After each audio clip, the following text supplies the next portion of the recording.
예, 저희가 그 매년 올리브트리 캠페인을 추진하면서 7월 또는 8월에 그 팔레스타인 우리 JAI와 함께 그 올리브트리 캠페인을 위한 그 한국협의회를 개최를 하고 있습니다. 한국협의회를 통해서 팔레스타인 현재 상황도 이렇게 같이 공유하고 그러면서 올리브트리 캠페인의 성과 또 보고 드리고 또 올해 년도 한 해에 그 올리브트리 캠페인을 어떻게 진행을 할 것인가에 대한 것도 이렇게 같이 협의하는 시간을 마련하고 있는데요.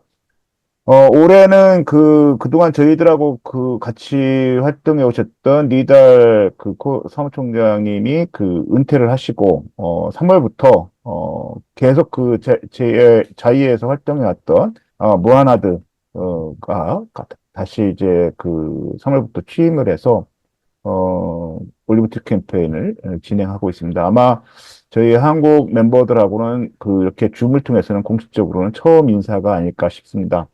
무하나드는 좀 이따 같이 그 발표하기 전에 인사 소개할 수 있는 시간을 또 별도로 드리겠고요. 먼저 우리, 줌으로 참여해주신 모든 분들께 감사드리면서, 우리 그 올리브트리 평화 한국 네트워크 공동대표로 수고해 주시고 계신 우리 김웅수 교수님께서 먼저 인사 말씀 간단하게 주시고, 소개 말씀도 좀 해주시면 감사하겠습니다. 네, 이 시간에 이렇게 팔레스타인의 인권 옹호 단체 JAI 사무총장님 무하나드 선생을 모시고 팔레스타인의 전쟁 상황 또 팔레스타인 국민들의 고통 또 거기서 이루어지고 있는 여러 가지 일들을 좀 직접 얘기를 들을 수 있게 돼서 아주 좋은 시간이라고 생각합니다.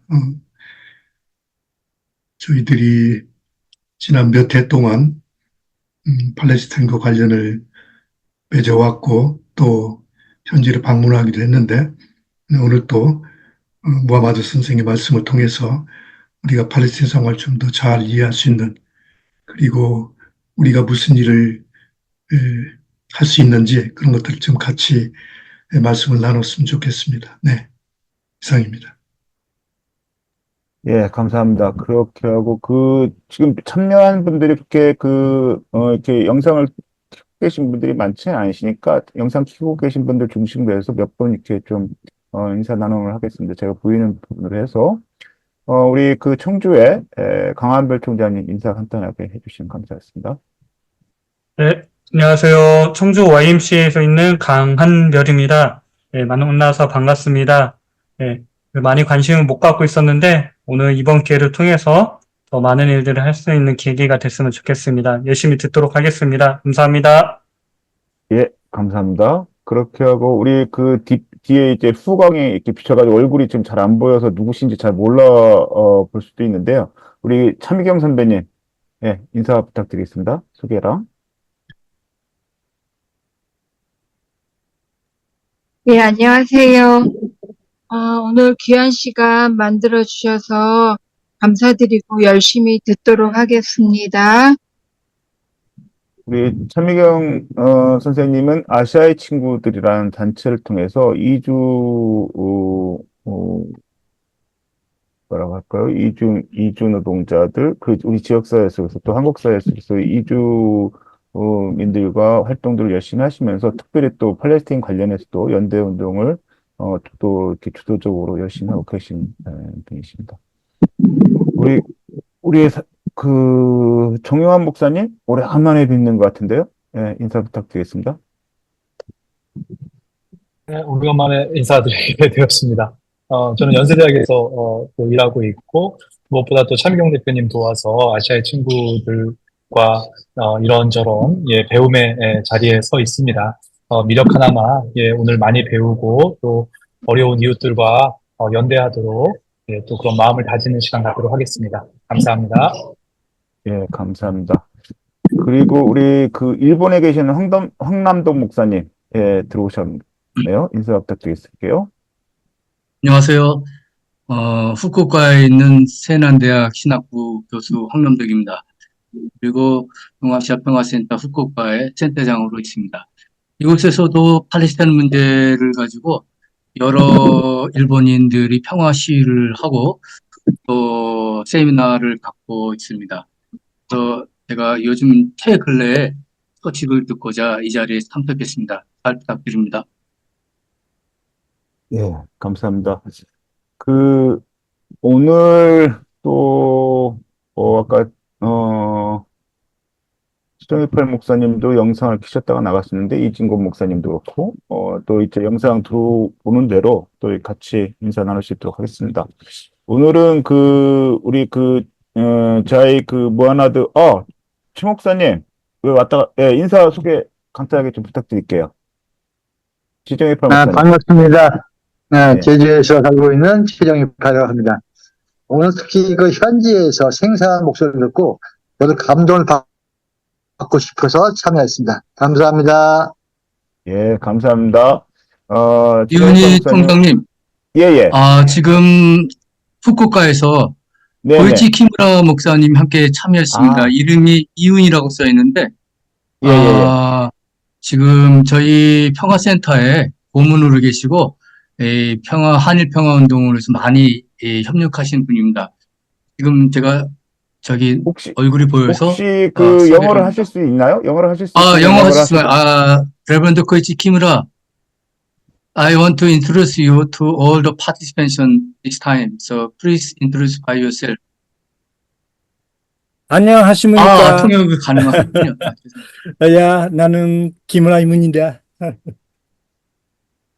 예, 감사합니다. 함께 이렇게 참석해 주셔서 감사하고요. 감사합니다. 영어 가능하시면 통역 기능에서 영어를 선택하시면, 영어로 이렇게 통역을 들으실 수 있습니다.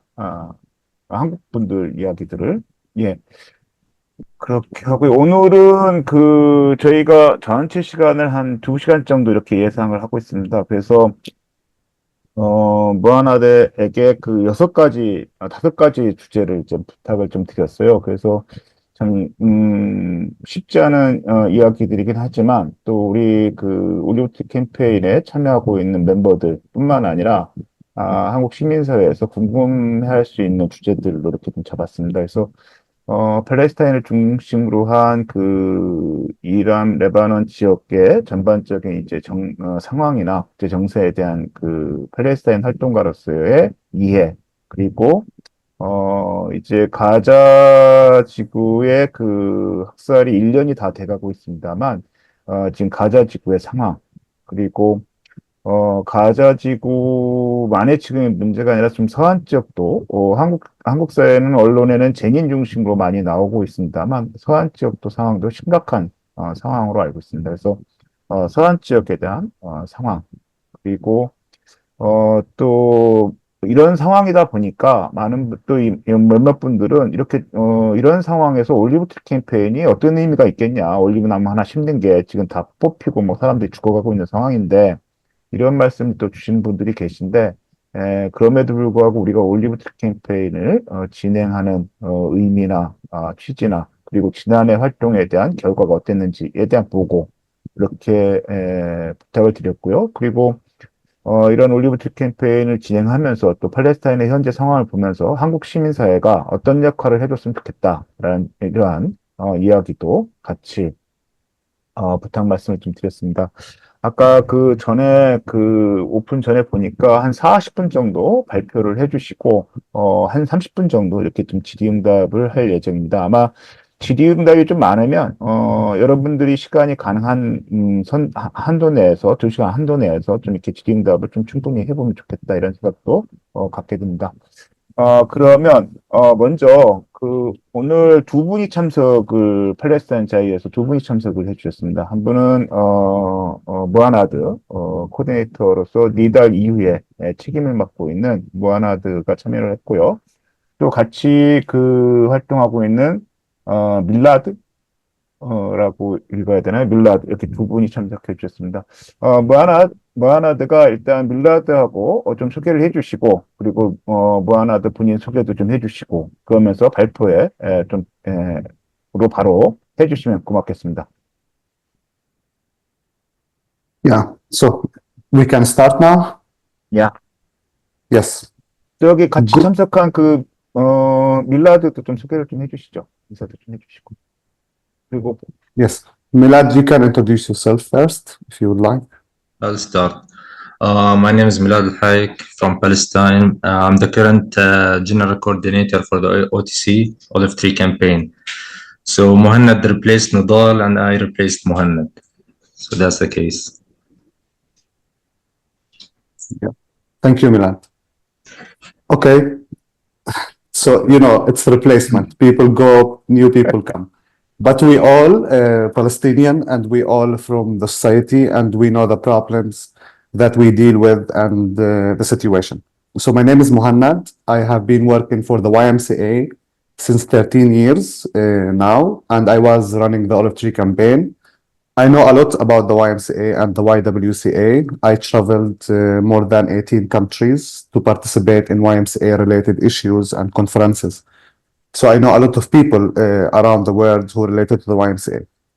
For us and in our community and in Gaza, YMCA played a very important role in our life. Since the Nakba in 1948, 75 years ago until today, the YMCA is doing the best, as they can to serve the Palestinian community. And I'm very proud to be the director of the JAI, and I am very proud to be like a member of this big organization that serves the Palestinian. If you know, since 76 years, we live under the Israeli occupation. I come from a village called Beit Jibrin. That's where my family used to live before 1948. 76 years ago, the Israeli attacked our villages, and the war have been running since 76 years, not only in October. A lot of people start to give Palestine more attention because of the last war in Gaza. And we understand this because the media and the people, they are not anymore interested in what's happening. Israel is very good, and America and the UK and the European countries, they are very good in promoting Israel as a democratic and as a beautiful and green place for people. And they host a lot of conferences, and they host a lot of companies, and they are very good at economic. That's because a lot of countries around the world support Israel. And they give them all the power. They give them all the modern plans how to build the country. But I still tell you that Israel is only 75 years old state or country. Before that, there was no state of Israel. It used to be Palestine. And there is many evidence of that Palestinians have been here in this land for many, many, many years. One of the main points I want to explain today, we are not against the Jewish people since the beginning, We are not against, anyone who would like to come to Palestine and to live. It's a holy land for everyone. Everyone has the right to come to this country and to this land and to live. The three religions, they have the claims and they have history, and we welcome everyone to come and to live because we all share little pieces of Palestine with our religion and with our history.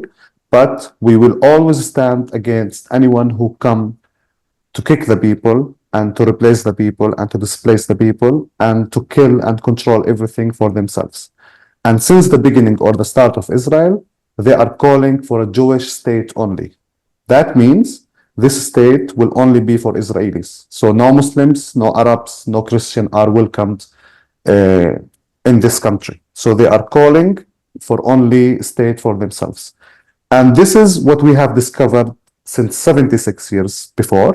And that's what have been happening. I am 35 years old. I was born in a refugee camp, and there is 59 different refugee camps around the West Bank and in the region. I'm a refugee because someone took my place, took my home, and they don't want to share it. They came in 1948, and they displaced the people. They kicked them out. They shot a lot of people.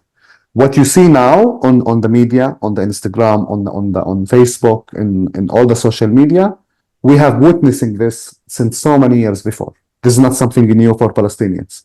It's just there is technology and there is social media where you can see this. But I have witnessed this since I was a little child living in the camp. So I grow up here, I know the reality, and I am not saying this to convince you to stand with Palestinians or to take action. I never play a role of a victim. I'm a Palestinian who's fighting peacefully to give the right to the people. When we talk, we base on human rights. What's the human rights say? What's the Security Council say? What's all the international laws says? This is the base of our talk always. We need our rights as Korean people have, as American have, as European have. We are not less than these people. We are human and we have the right to fight for ourselves and our dignity and our right. A lot of people in Palestine have been fighting since 76 years. Some people fight with army, some people fighting with weapon. We choose to fight with peace. We choose to fight for our rights with planting olive trees, with writing the people, with talking to you, with making pressure on Israel, with doing advocacy. We are always, as YMCA, as many other organizations, choose the peaceful way how to resist and to stand against this ugly occupation that's killing the children and the women. We will not feel human if we don't do this. I will not feel good if I leave this country. I can come and travel to many other countries, but this is my country. And that's what pushed me always to fight for Palestine, is what I witnessed. And because I feel that I have the right to do that. I have the right to stand for my people, for the children, for the women, for my land, and to show the crimes that Israel do. So the session today will be in general about what's happening right now, but also about the work that we do. Something else, I want to thank the Korean people before we start for their position, for supporting Palestine. We are facing a very, very, very tough and hard time. We are witnessing genocide, and Korean people and many other people, they show solidarity and they stand with us. And this is the time when we know that we have a real friends, a real human friends. Not only, friends by saying this, but even this lecture is very important for us as a space where we can talk, where we can express, where we can share, where we can feel we are not alone anymore, that there is people who care, can give the time, can support us in any way. So, I mean, this war that's happening since 1 year is just one chapter of many chapters we have witnessed before. And it's one of the biggest chapters. It's the one that we lost a lot of people, 40,000+ people that we have lost in 1 year only. But this is a small chapter of what we have been witnessing in the last 76 years. So thank you so much. We appreciate your time.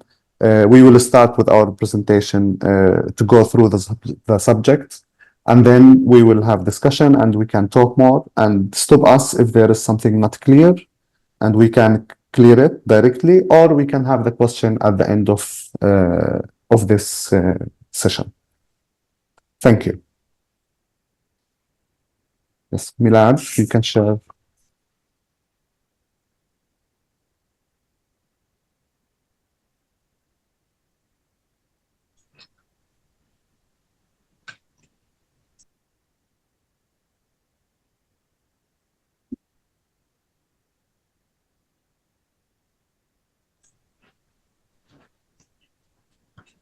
Can you see my screen?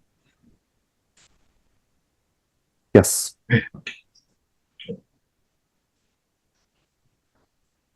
So we would like to first, I would like to thank you for hosting us and give us the opportunity to speak about Palestine and what is happening. I mean, especially for me as a Palestinian, because I never had the chance before to talk with any Korean before, so I was very happy to see that there are some Korean people that show solidarity and support for Palestine. So I'm more than grateful for giving us the opportunity to talk about what's happening right now. So to make things more clear, we're gonna break the presentations into different sections. First, we thought it's important to talk about what's actually happening in the region, the Middle East, because it would give you a bit of a context why this is happening and how the conflict in the region, especially in different countries, might affect us in Palestine, whether in Gaza or the West Bank, because we're kind of connected in this sense. So moving to the first slide. So if you can see so before everything, we have to understand, so what's happening right now in the state of tension in the region is not something new and did not actually start on 7th of October, but actually happened years before. So since the creation of the Jewish state, even before that, when the Jewish migration started, since Theodor Herzl wrote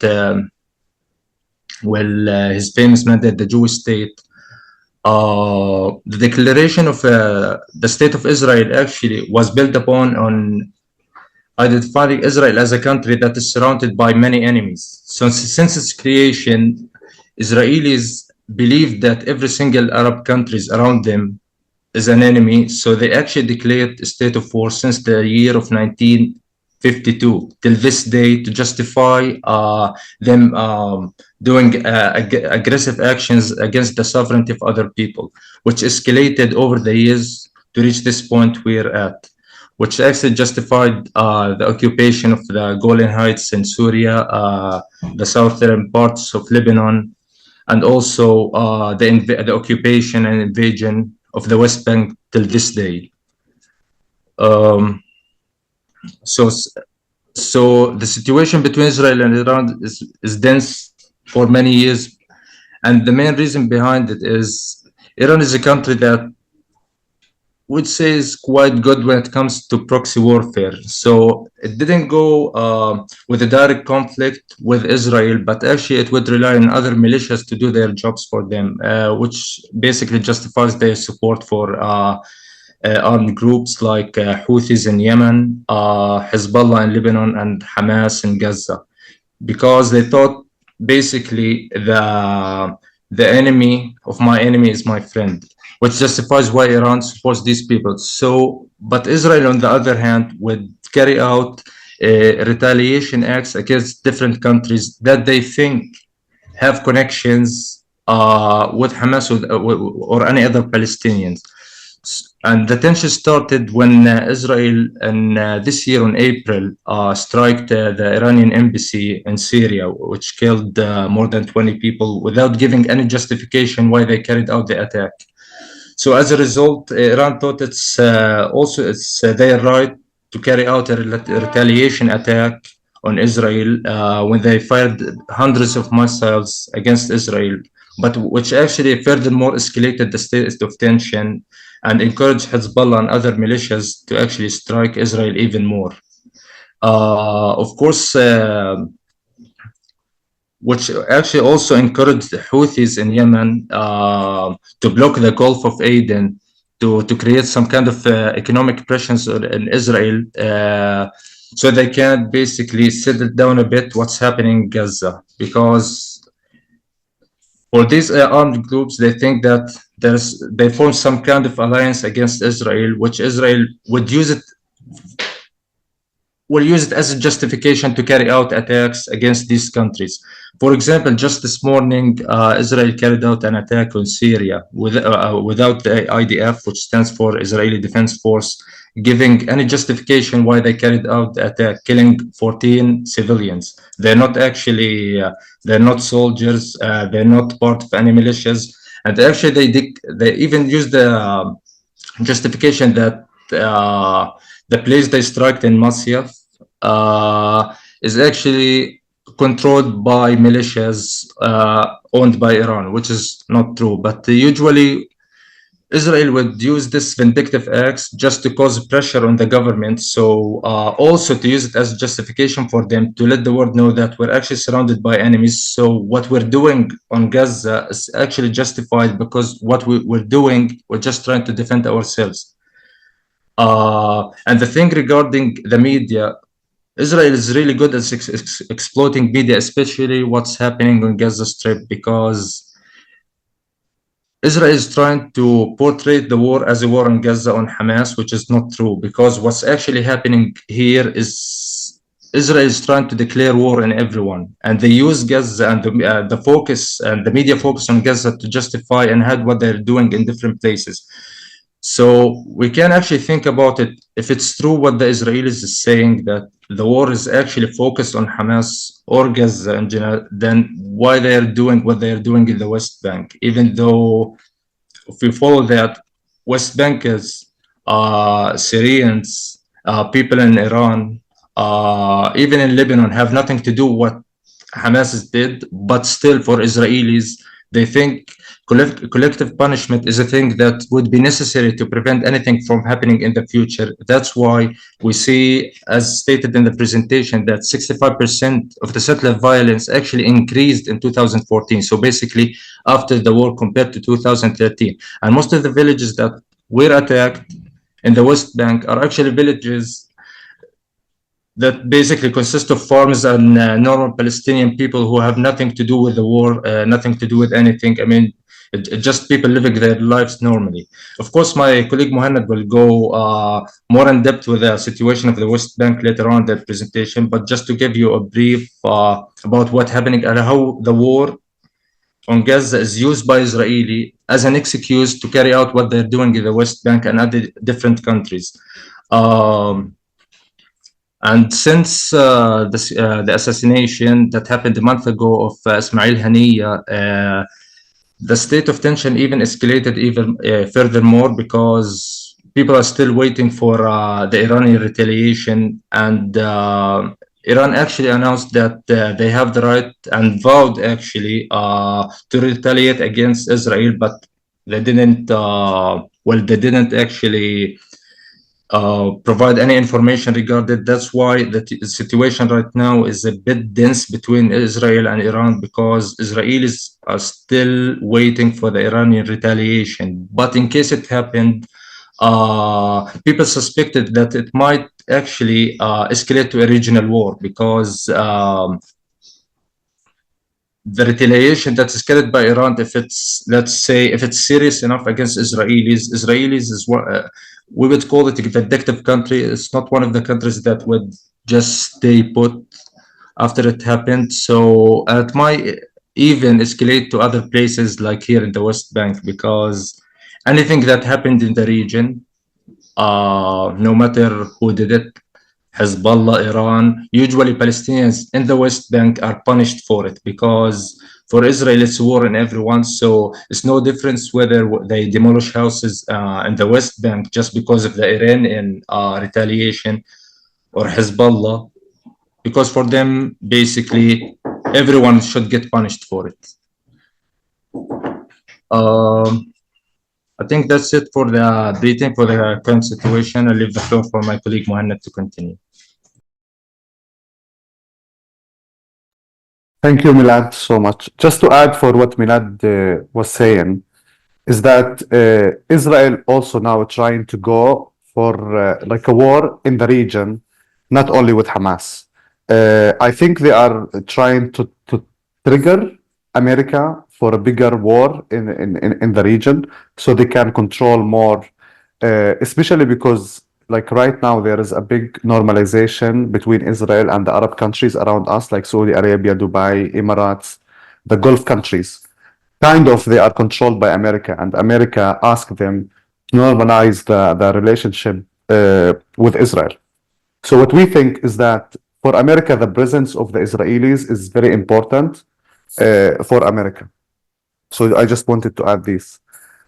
We come here to the war on Gaza, and let me explain about how it started in 2007 before this war. So Gaza have been under the siege since 2007, since Hamas took over and controlled the Gaza Strip. So the Gaza Strip is about 360 kilometers square, where there is 2.3 million people living there. So for many years, Gaza been under the siege. Israel did not allow them to bring, any fuel or gas for the people inside. This is not the first war on Gaza. In 2009, in 2014, in 2022, there was many wars, and Palestinians have lost a lot of people during these wars. So it's already since 2007, the people in Gaza, they are having a very hard conditions. So they were not allowed, for example, to do any fishing in the sea. They were not allowed at all. People were not allowed to travel abroad. They are not allowed to come to Israel by a permit. Since 1967 until today, they isolated Gaza from the West Bank. So the 2.3 million who live in Gaza, they are completely isolated since 2007 by Israel.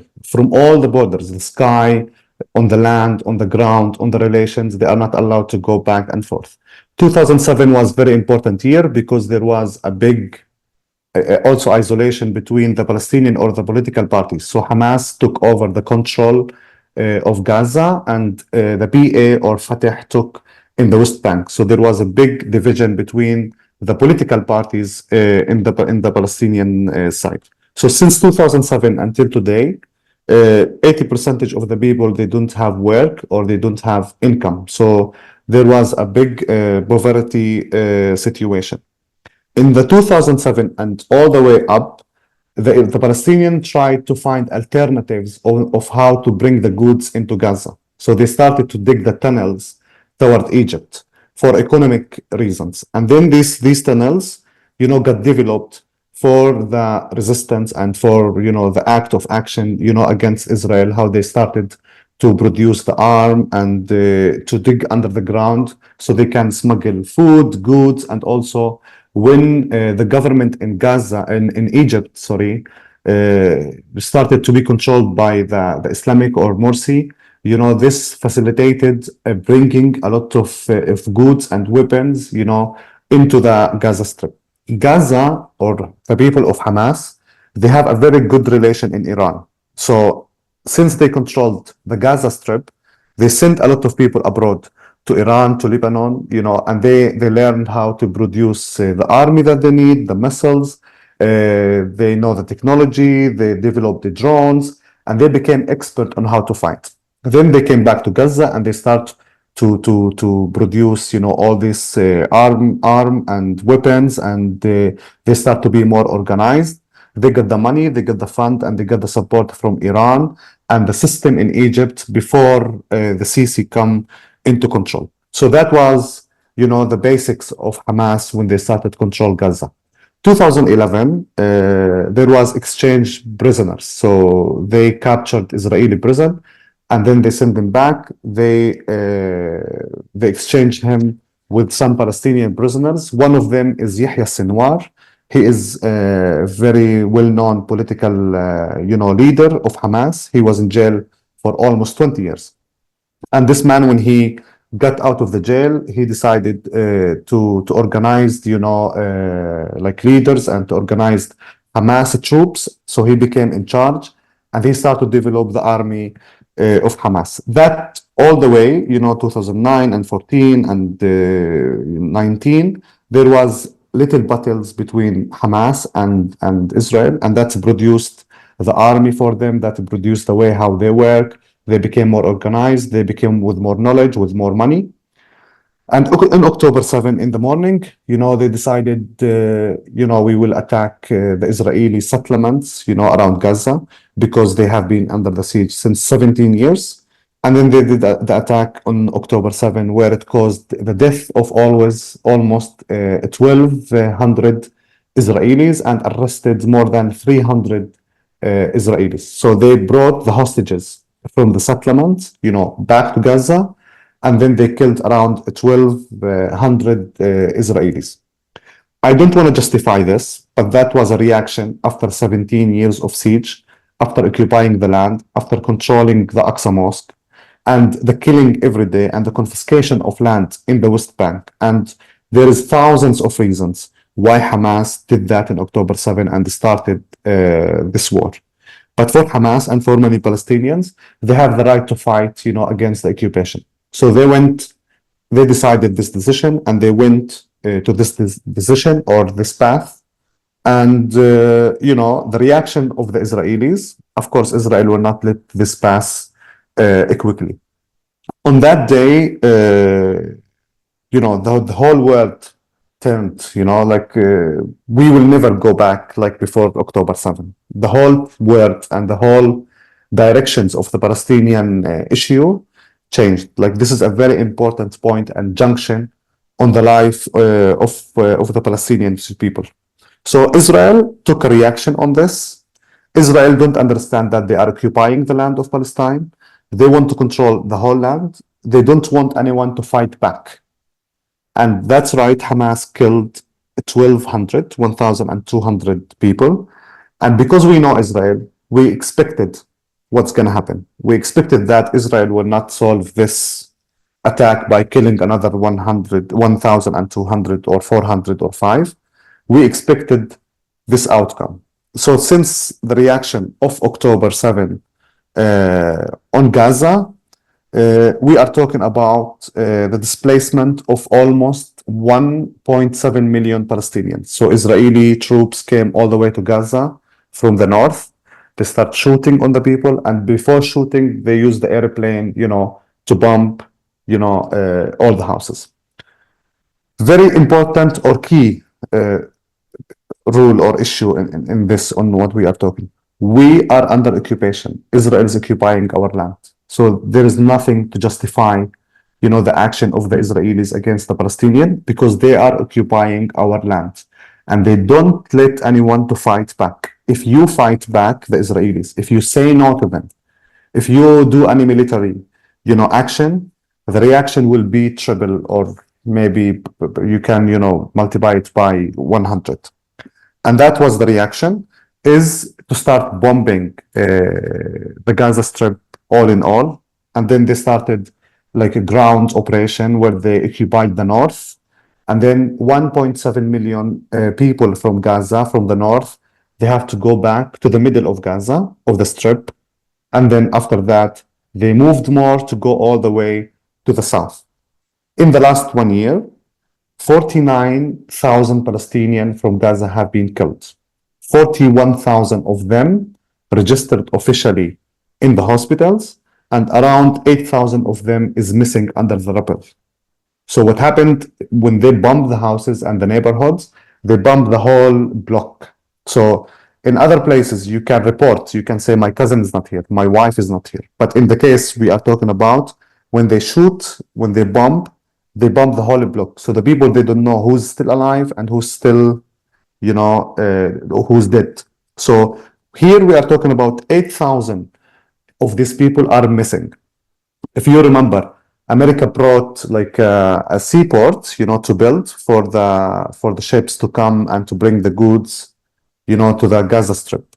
They built it, the bulldozers came, and the bulldozers, took all the rappels with the bodies of the people, So if the building fell down, with the bulldozer, they take the body with the rappel, with the stones, with everything. They put it on the sea, and then they build the seaport so America can bring the goods and all the things that they need.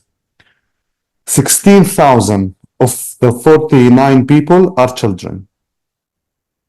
If you see the news, if you go to the videos, you will see a lot of children, who are killed by this. 10,000 of them women. 172 journalists got killed in this war. 76 of them also out of the 49, they are from the fire department. Injured people, 94,000 so far. Close to 100,000 people, they got injured by the war. Of course, the bomb, fell down on the people. We are talking about 80 tons of bombs dropped on Gaza. 80,000, bombs, they just, drop it into Gaza. Thousands of these people who are injured, they are disabled and handicapped, tens of thousands of them. 10,000 of them at least lost one part of his body, either leg or hand. 10,000 of them, like, they don't have this. Arrested people, 3,600 people got arrested. They are taken and we don't know any information about them. In any war, if you arrest people, you should report that. The lawyer should go and see where you are, how's your situation, which prison, what's your issue, what's your problem. The 3,600 people, they are arrested, we don't know any information about them. We only know numbers. Maybe their names maximum, but we don't know any of this. Israel opened like a special prison for the people of Gaza. So when they arrest them from Gaza, they send them to this jail that only for the people of Gaza. They torture them, they rape them, they unleash the dogs to bite them, and they kill them under the torture. So they torture them until they die. And of course, this is all reported by lawyers, and Israel sent a lot of these bodies to what we call it mass graves.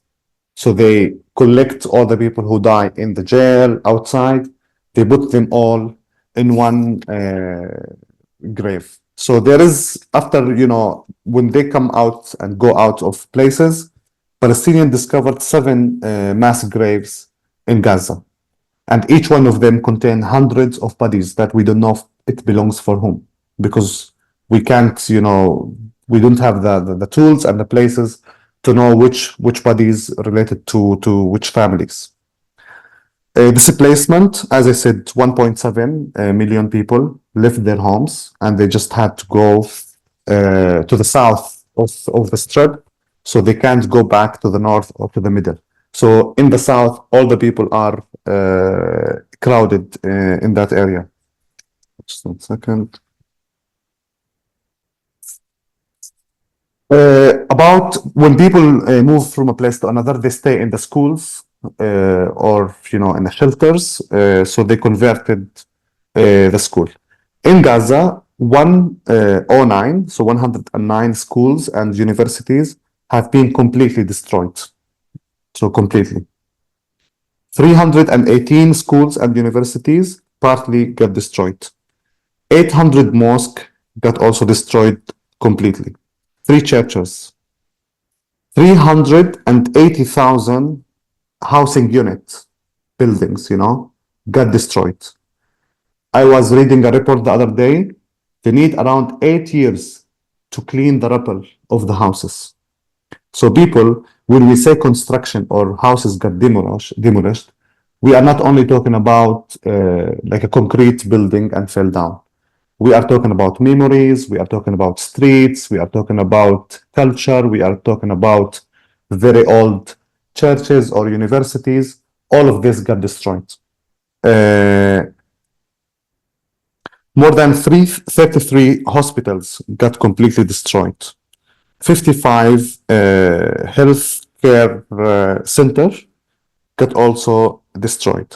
More than 131 ambulances got completely destroyed. 206 ancient or historical sites in Gaza also got destroyed. More than 10,000 patients with cancer. They don't have any treatment in Gaza, so they are just dying slowly because there is no hospital for them. More than 1 million people, they are having a disease in their stomach, like they have just like this kind of bacteria. There is a special muscles or injection now for the children. You know, I don't know the exact name in English, but it's very urgent to go into Gaza. And the Palestinians and the international community have been asking since many weeks or months to get these injections into Gaza because it will cause like a disaster if it's not there. Israel still, until today, they are not letting any of this medical or medicine to go through the Gaza. Me personally, I watch every day the media and on Instagram and on social media. I know I follow a lot of people who live in the Gaza. The photos that comes from Gaza or the videos of people under the rubble, it's unbelievable. Like they just keep killing the people and bombing the children.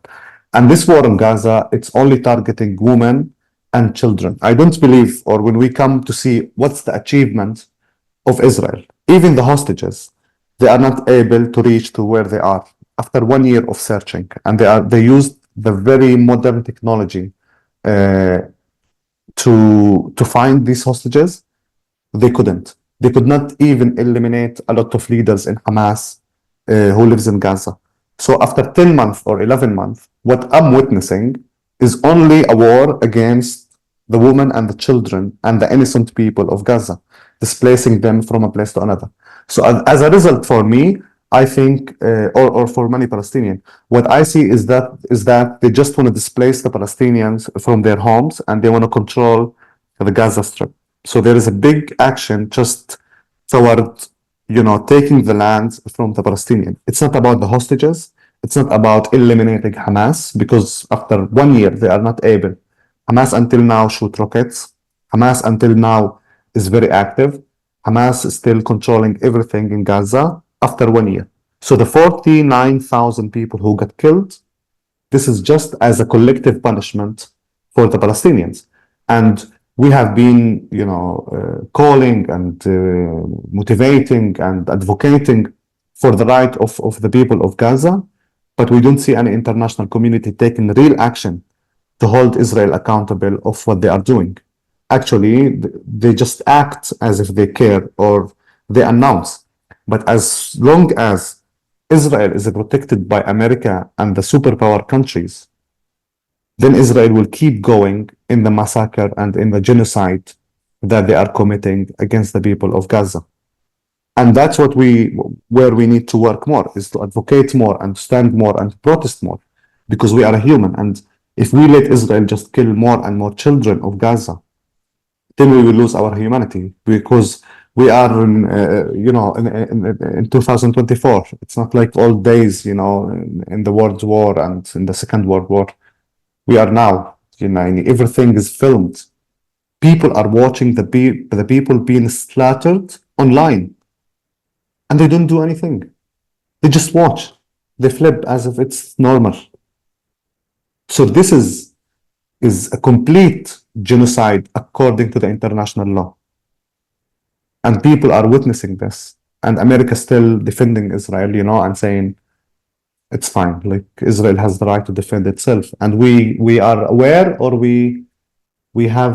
there is like special word that they keep repeating, the American, the White House. We are aware, or we are concerned about what's happening. So if they kill 2,000 every day, they still stand and say, we are aware and we are concerned.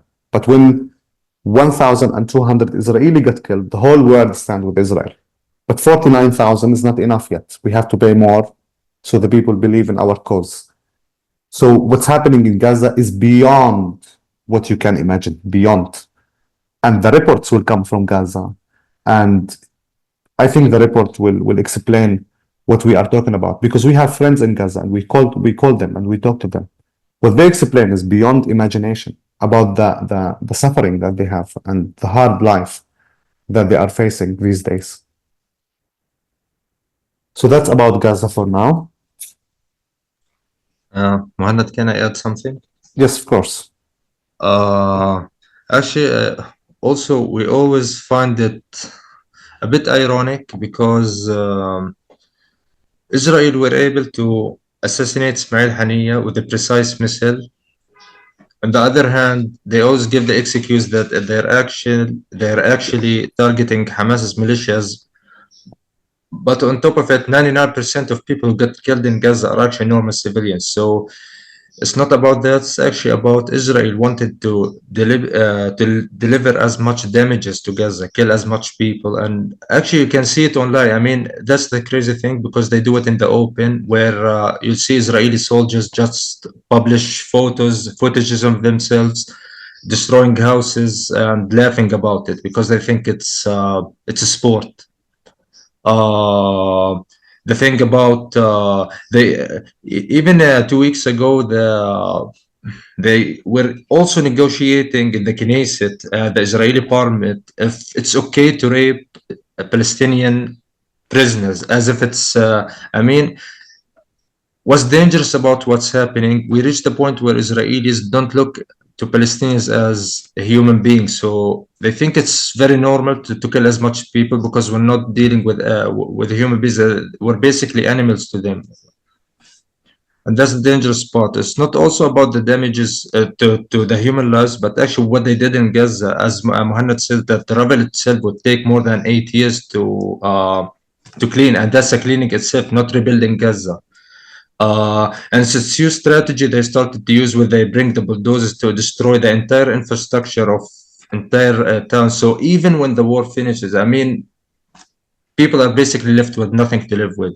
And it's actually they started to deliver this strategy to the West Bank itself, which is far more dangerous, to terrorize people and anyone who tries or dares to support Palestine. Just 3 years ago when they shot the American activists. So, I mean, just the idea of you supporting Palestine, you might get killed for it, whether you're a Palestinian or not. It's becoming something normal.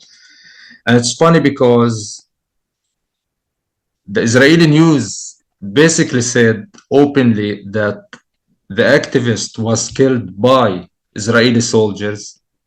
On the other hand, the media in the US said that an American activist was killed in the West Bank, which is kind of misleading because anyone who does not know would think that Palestinians are the one who killed her, even though the shot, I mean, even Israelis announced that it came from an Israeli soldier, and that's what's actually happening. I mean, anyone who dares to support Palestine might get killed. And that's the tragic fact of what's happening right now. I'm sorry, Muhammad.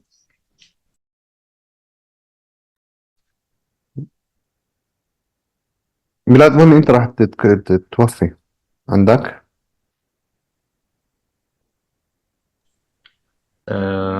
Muhammad, this is yours too. Yes. Okay. So actually, building on what Muhammad said about what's happening regarding the diseases, what's happening in Gaza right now, I wouldn't say dangerous, it's disastrous, because since the war, actually this map would show you how the war escalated from the 7th of October till May, and it's right now it's far more dangerous than this. So the red dots in the map you can see is actually just a random and arbitrary places where people would throw garbage in. But because of the war and people don't have any other place to, it's becoming a real problem in Gaza. But Israel actually told the majority of people, for more than 70% of people in Gaza actually were asked to go to Rafah, the southern part. Like 1.7 million people are located in this small section. And because of the uses of people and they don't have anywhere to go, this place alone would actually conduct more than 39 million tons of debris, which is actually 5 times more the amount that was actually delivered in Mosul conflict with ISIS. Just kind of a disastrous situation. That's why a lot of people, if you can also see it in the media, where a lot of people in Gaza, especially children, start to develop diseases when it comes to skin. And Israel till this day, despite the PA, different European countries, international community asking actually Israel to open the border to let in the vaccinate because children are dying. I mean, they just said no. I mean, they don't care. The entire solid system and sewage system in Gaza were completely destroyed with the bulldozers. So Gaza is actually filled with wastewater everywhere. More than 95% of water located in Gaza are polluted. So we're talking. So the people are drinking water just because. I mean, just because of the lack of water, they're actually the only way they're actually drinking wastewater just to survive.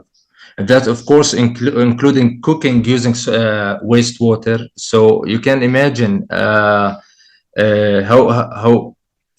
disastrous it is in Gaza. Most of these red dots you can see here, actually, the only way to eliminate or take out the rubbish is just burning it, because you don't have anywhere else. The smoke that comes from started to affect the children. Most of the children in Gaza in a very critical and conditional situation. That's why a lot of children start to deliver and develop a lot of critical diseases.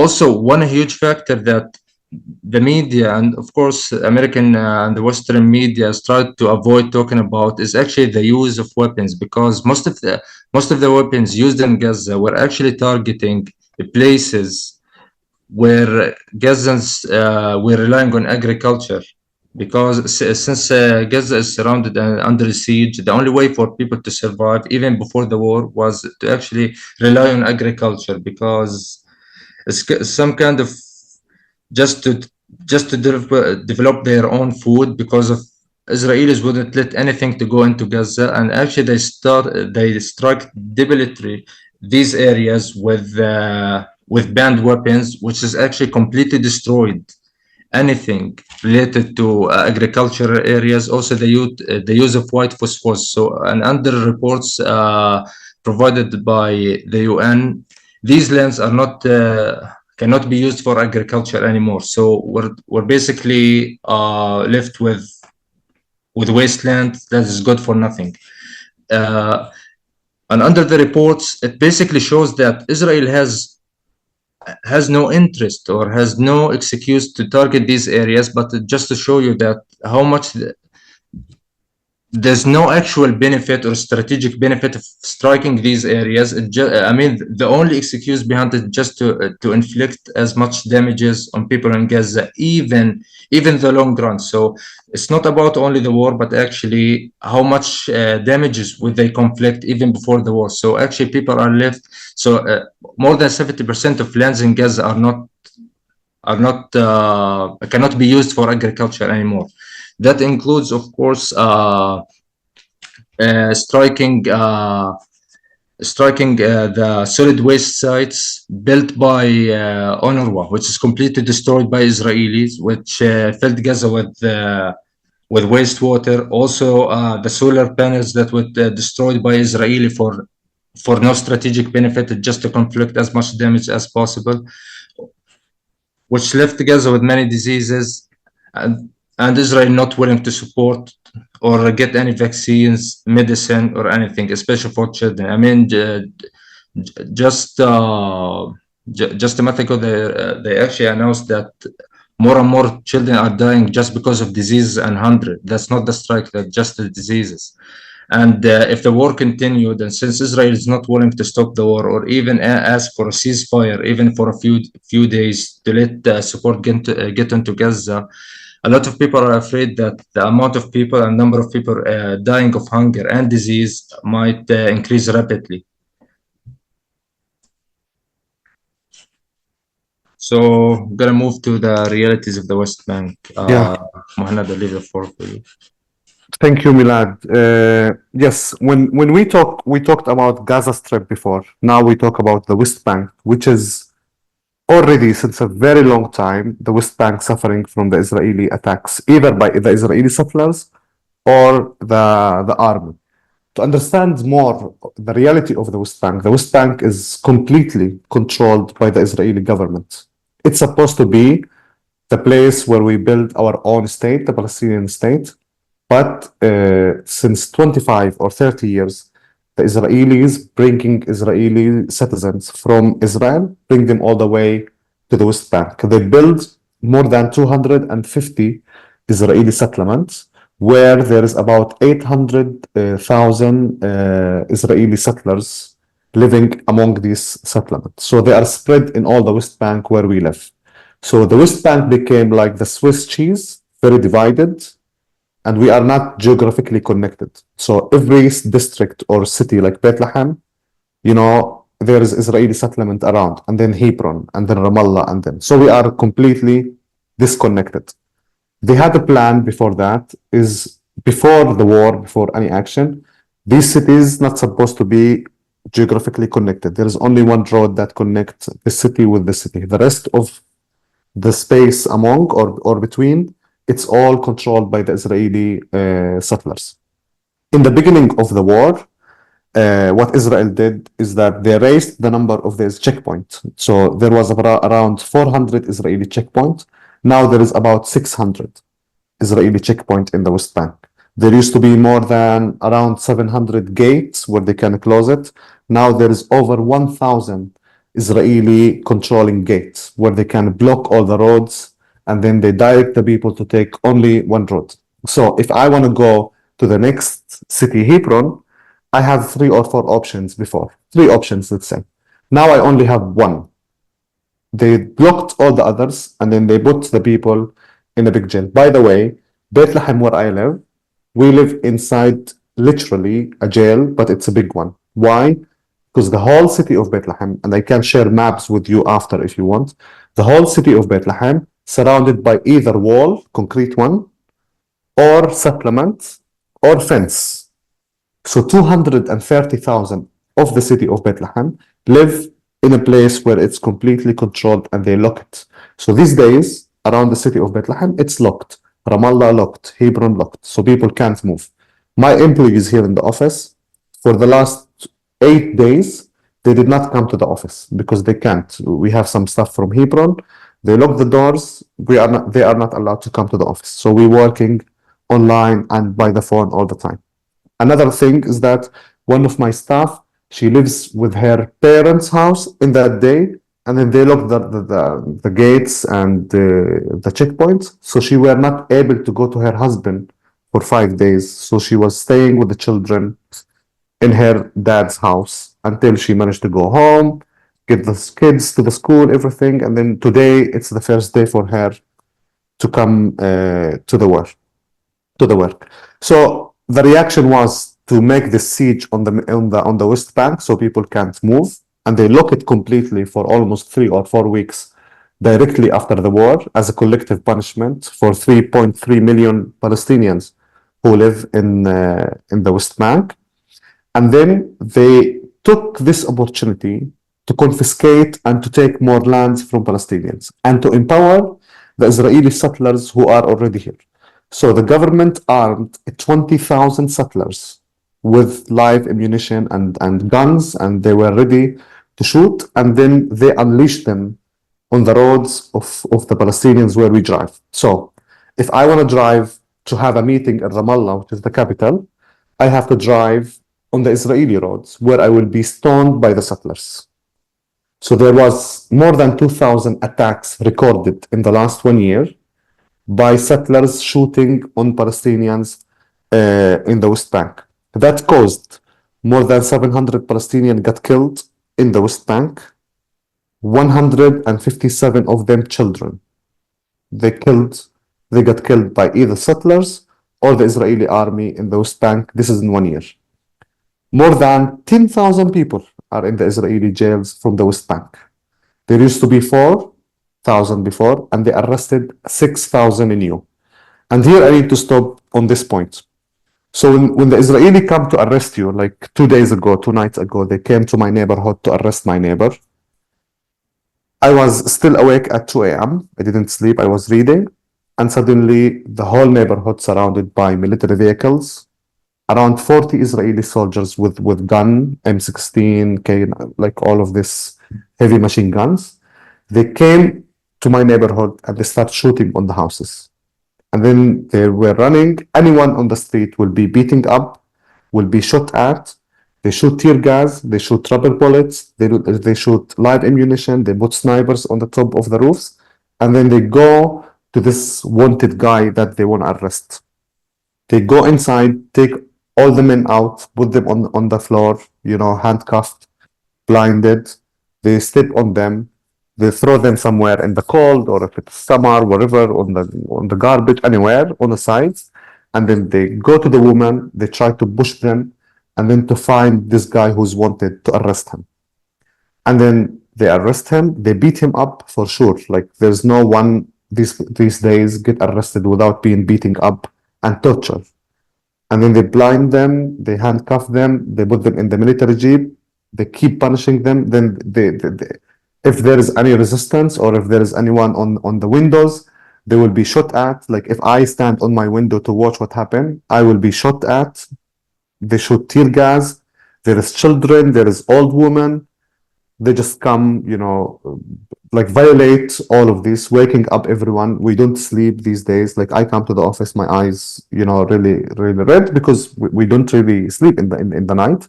Either we are afraid or expecting soldiers. We can't drive around the city. Everyone is just stressed all the time. And I'm talking about 3.3 million. It's not only me or, another 10,000.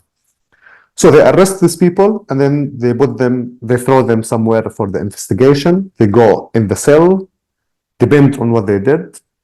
If you write on Facebook, you will be arrested. If you write on Instagram or share photos, you may be arrested. If you are activist and advocating for Palestine, you could be arrested. If you are planning to do anything, if someone heard you, if you participate in a protest, if you take action, if you teach the people about Palestine, all these reasons could lead to the arrestment of you. Then they go to the investigation or the interrogation with you. They use all the physical punishment, from nails, cutting, voices without electricity, put you on the chair, harass you sexually, provoke you by saying, we will bring your mom here or bring your dad. They give lies. They say your friend got killed, so you have to tell us what happened. They take your phone, they take your photos, they open your Facebook, they open your Instagram, they know all your secrets, they watch your WhatsApp, everything.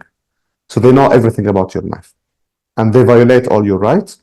Then investigation, then they could lead you to administrative detention where there is no cause, there is no court, there is no reason why you are there. They just put you in jail for 6 months without giving you reasons, without a lawyer, without a judgment, without a file.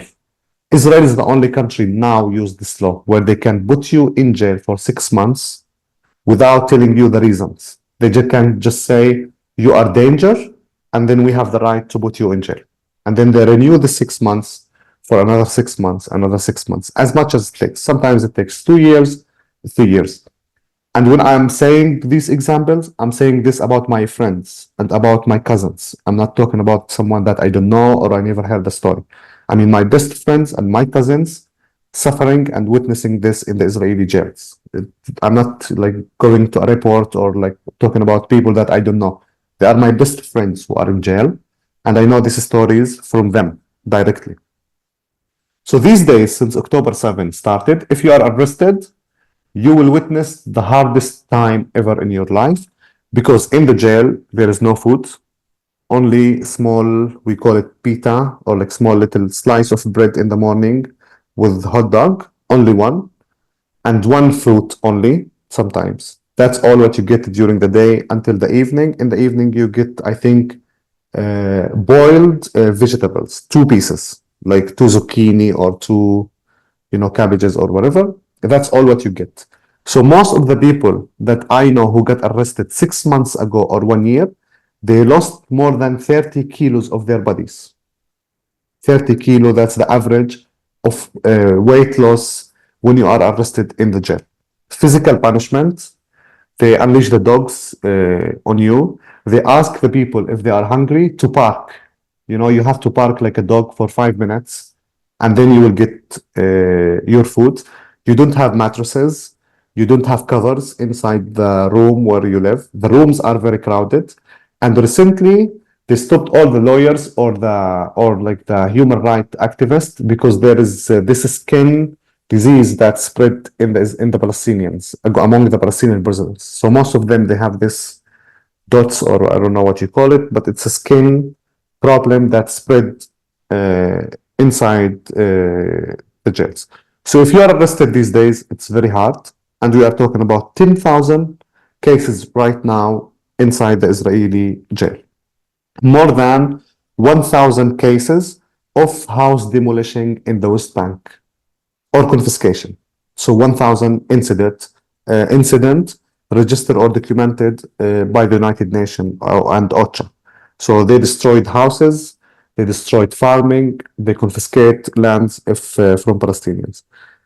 Something else I want to talk about is the settlers' attacks on the West Bank. So what the settlers doing now is attacking the olive groves that we plant, by the campaign, and they're also attacking the villages that near the Israeli settlement. So what they do as groups, they come to the village where you live, 20, 30 people of them, Then they just go, burn the cars, burn your crops, burn your trees, throw stones on you, shoot during the night at your house, just, ruin the whole neighborhood where you live, and then you go. And of course, all this action happened by the cover of the Israeli army. So this is all covered by the army and the soldiers. They come to protect these settlers when they attack the Palestinians.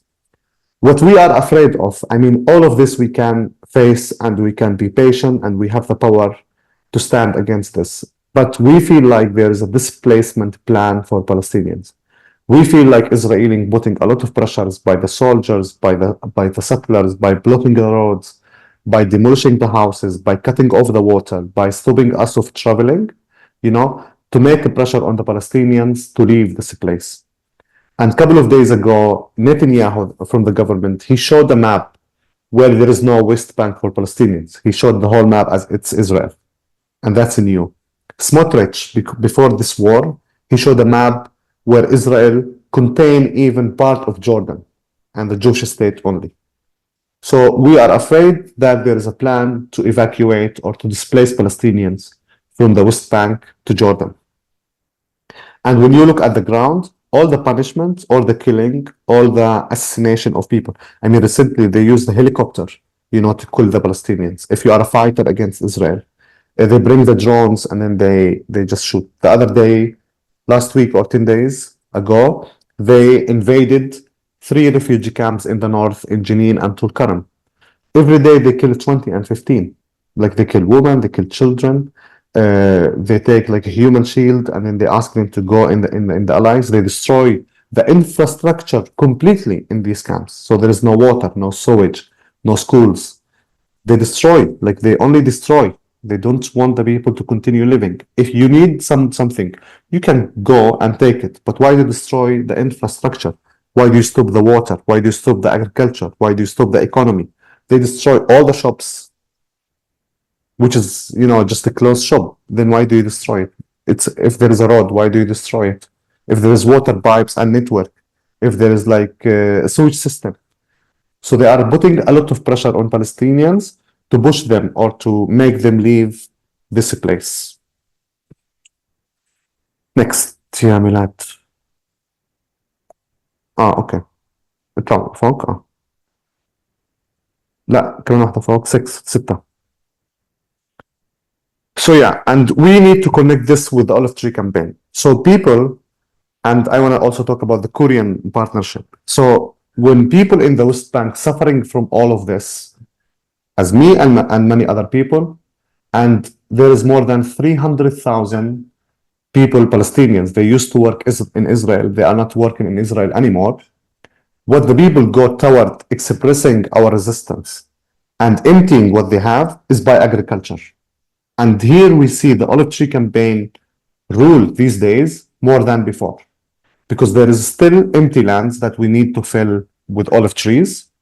And also the people went back to agriculture more. And like me and many other people, I want to resist. I don't want to see all what's happening in my country and just stay silent without any action. So a lot of people feel when they are pressured, they want to do something and they want to go toward planting more olive trees. And I thought with the war, with the settler violence, with the siege and the restriction of movements, people will slow down the agriculture or the planting. But actually, every day in our office, people come and say, I need to protect my land by planting the trees because Israelis are coming to take it. People say, I don't have any income because I don't work in Israel anymore and I have to plant my land. So I need I need more trees. So people say, like, I don't feel safe. I want to build this, like, I want to cultivate this field. So this could, make my family busy and doing something because I don't want them to go, somewhere else. So there is more demand from the people for many reasons to plant the land and to cultivate it as a resistance, as a source of income, as also to get busy because there is no work and people live under very hard circumstances. So agriculture for them is very useful. In the last year, 2023-24, it was very hard for us as a team to implement the project because the movement in the West Bank was very hard. So we depend on localization and talking to people, in the villages so they can lead and they can receive or take the olive trees and then follow up with the farmers. And we raised the number of the Palestinian farmers in the last season. So the season was successfully implemented and planned. And the only thing that we couldn't do is inviting internationals to come to do the olive planting and the olive picking and the schools that we receive every year to come here and to show solidarity. We did a lot of work online by giving them sessions, by explaining, by sending photos and videos to the donors. But I could say we successfully implemented the last season, and now we are getting ready for the coming season. We will have a lot of challenges, and we are aware of this, and we put our plan to work in the very hard situation where we expect some settler violence, and we expect road blockade. We expect some attacks on our fields and on the trees that we plant. But since many years ago, and for many reasons, we decide to go through in this campaign as a way of resistance. And maybe we lose some trees these days. At the same time, we are losing farmers, and we are losing Palestinians, and we are losing children. But we will never stop. It's not a matter of stopping for us. We are facing a very tough times, but that should strengthen us to work more, not to make us weak and to get step back to before. So we are insisting for the coming season to receive more trees, to employ more people, and to put a plan, an emergency plan for our season before we start, and to have more meetings and more coordination on the ground where we can guarantee that we can plant these olive trees for the farmers and we can show our resistance by planting olive trees. We will not be silent about what the Israeli doing. We are not afraid. It's our right, it's our land, and we will keep going in the olive tree campaign for the coming season. So that's our plans for next.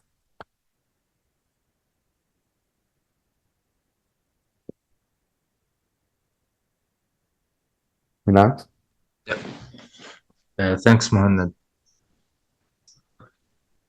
So lastly, we're gonna talk a bit about the impact of our campaign in these times and some of our future goals. So despite the situation and what is happening, it is still really important for us to continue our work, because right now what is happening in the West Bank, that Israeli policies are started to target more and more Palestinian lands for confiscation, annexation of lands that belongs to Palestinian farmers, just to steal more lands. Just this year after the war, they announced that they're going to build more than 52 new settlements, Israeli settlements. And of course, these settlements will be built on top of Palestinian lands. So a lot of people start to be afraid and scared of what's going to happen. So more and more people start to come to us to seek for support. And why the olive tree is really important in these circumstances, because even for Israelis, if they see that Palestinian farmers that they're actually taking care of their land, it wouldn't stop the process, but at least it would slow it. Some lands would be taken within years if they were left by Palestinian farmers. But actually, we try to encourage Palestinian farmers and give them even more support so they can continue planting olive trees. It's more of a defense line, using olive trees just to stop this process of annexating the land, which is for us is more important than any other form of resistance. And actually, we're more than proud to announce that within the past 2 years, the support for our campaign and the number of trees that we have distributed actually increased to almost 300%. So almost triple the amount. And for this year, actually, we're also seeking to add additional trees to provide for farmers, because the demand of farmers actually increased, and more and more lands in different parts of the West Bank are endangered. So we thought it's our responsibility as a campaign to support and provide and defend Palestinian farmers through distributing olive trees. We thought it's also necessary because of some policies that start to take place in the West Bank by Israelis to support more farmers with things like giving a fence to them. A lot of Palestinian villages around the West Bank have some problems regarding the lack of water.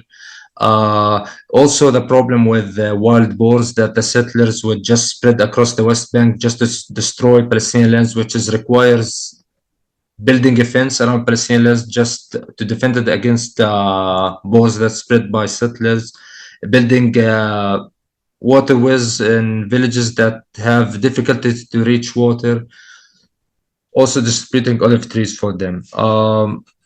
Also, we actually achieved 3%, 30% increase in the amount of support we get internationally. Of course, we reached this this number of olive trees thanks to the support of our sponsors over the years, and actually we're more than happy and more than happy for it. And actually, we would love to see more and more support over the years for our campaigns, because especially in these difficult situations, since it's one of the most prominent ways to defend Palestinian farmers against what's happening, especially in the West Bank, and the process of stealing annexation lands, building new settlements.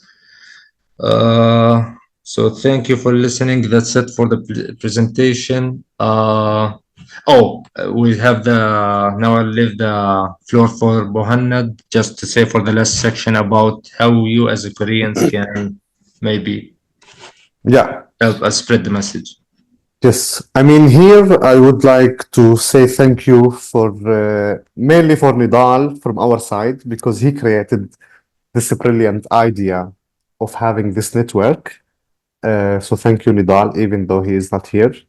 The Korean-Palestine peace cooperation is very important for us, because I consider it a very special relation. That's the only relation we have it kind of from people to people, or YMCA to YMCA. We have a lot of partnership, but they take initiatives, like they promote the campaign at some point and then, they just stop it. But this is continuous partnership and continuous achievements between the Korean and the Palestinian, and it goes beyond that by representing the people of Korea to the people of Palestine, and we became like facilitator in the middle. So far we planted more than 3,000 olive trees through this network, and we hope to continue to support the farmers who receive these trees. We give them this message of greetings or support from Korea, so they know where the trees comes from. The message behind this is to show solidarity from the Korean people with the Palestinian people, which means a lot for the farmer, the simple farmer, when he receives this tree. Now I became the director of the JAI, and of course I will follow up the steps of Nidal and Juni and all the people who work on this cooperation. In our side, we are always thankful for the support from our Korean friends, and this support and sponsoring the trees means a lot to us as people who work in the JI, but also it means more for the farmer who received this tree. We are talking about simple, poor, people who live under very hard situation. When we give them this tree or the olive trees, this makes a difference in their life. And in the JI, we will do our best to develop this cooperation and to work together where we can bring more trees, where we can exchange ideas, where we can exchange, relationships between farmers and maybe the Korean. So I will, in the coming weeks or months, discuss with you how we can develop this meaningful, cooperation or network. And I'm saying the number of olive trees are very important. Sometimes it gets uprooted, sometimes it's there, but the message behind this network is very meaningful. And we have to keep it and to develop it. Maybe we bring more people from Korea to Palestine. Maybe we send Palestinians to Korea to share, their experience and the suffering that they have. So since the beginning, I was following up this partnership and this network. And I think it's brilliant ideas, and we should keep it on and just develop it more and more. And I think that's it for our presentation, me and Milad, and we are happy to have questions and answer them. 아, 너무 고생 많으셨습니다. 우리 무한하다하고 미라다하고 근 50분 넘게 발표를 해주셨어요. 5가지 영역과 관련해서 우선 감사의 말씀을 좀 드리겠습니다. 질의응답 하는데 혹시 무한하다 이게 화면이 필요하신가요? 지금 공유된 화면이? 그렇지 않으면 좀 화면을 내려도 될 것 같습니다. Yes, Milad, please. 네. Yes. 자, 지금 들으시면서 이렇게 국제적인 지형에 대한 이야기부터 가자 상황부터 또 아마 우리 한국 사회에서는 서안지구의 그 상황이 잘 이렇게 리포트가 안 되고 있는데 서안 지역 상황에 대한 이야기 자세하게 들을 수 있는 시간이었던 것 같고요. 그리고 또 우리는 흔히 이제 전쟁 과정 중에 이렇게 나무 심기가 무슨 의미가 있을까 라는 거에 대한 의문을 갖고 계신 분들이 사실은 좀 많은데 그 관련한 그 의미도 이렇게 말씀을 나눠주셨습니다. 내용을 정리하기보다는 우리 참가하셨던 분들, 들으신 분들 같이 말씀을 질문이 있으시면 말씀을 좀 주시면 감사하겠습니다.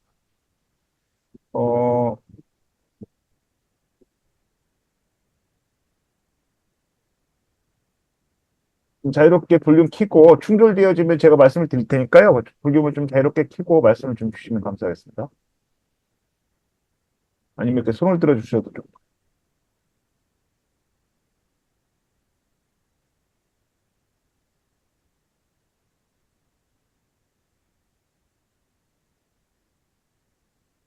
예, 우리 홍남당 목사님. 네. 최근에 그 팔레스타인 소식을 들려줘서 감사합니다.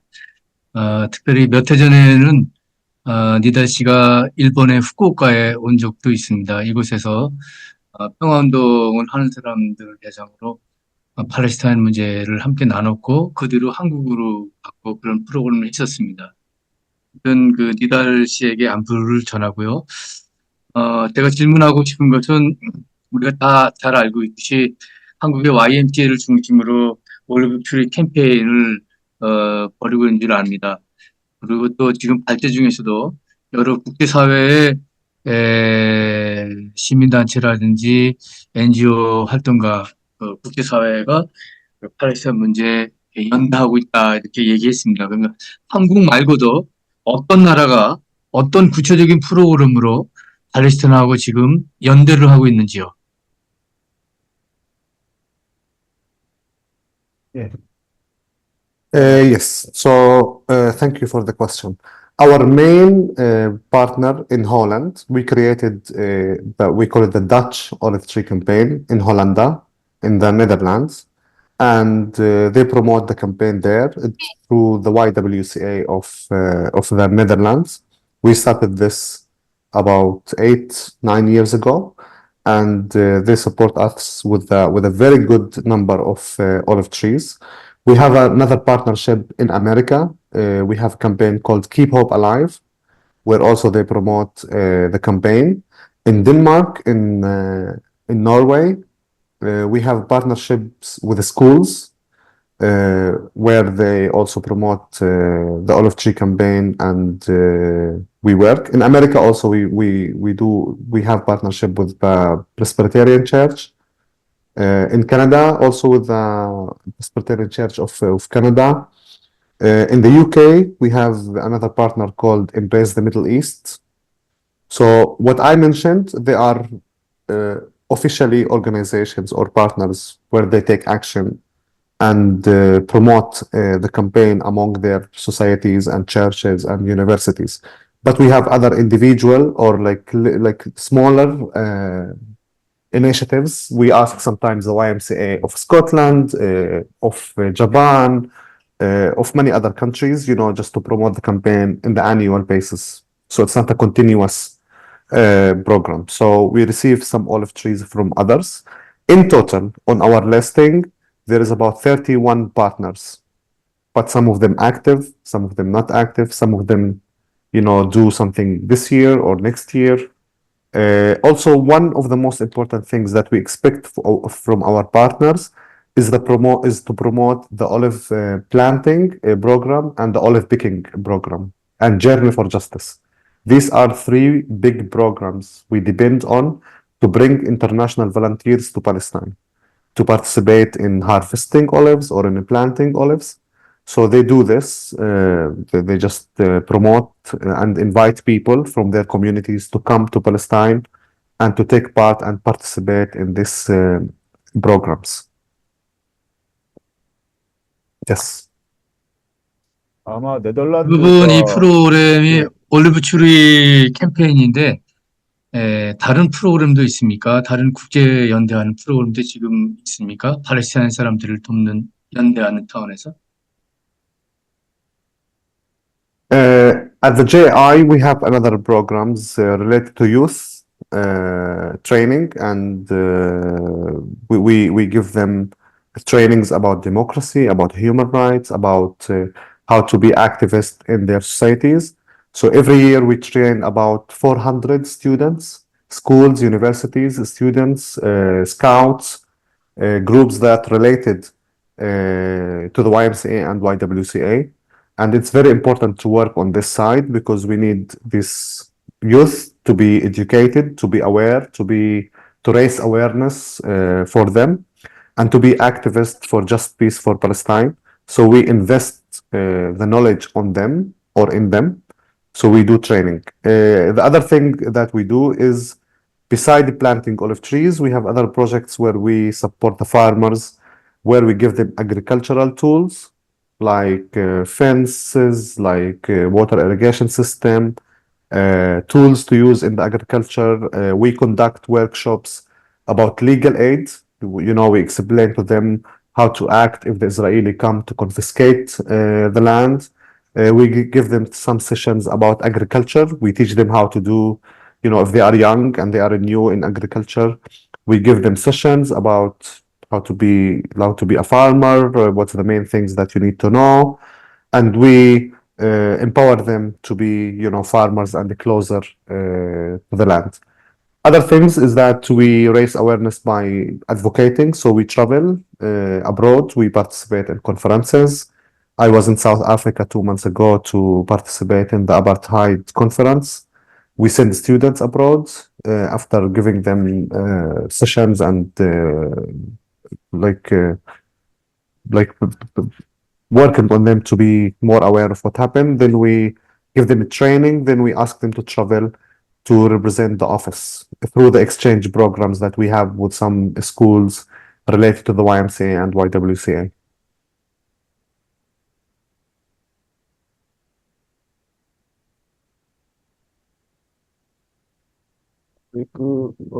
정한영 목사님도 그 문자로 채팅방에 남기셨는데 말씀 좀 해주시면 감사하겠습니다.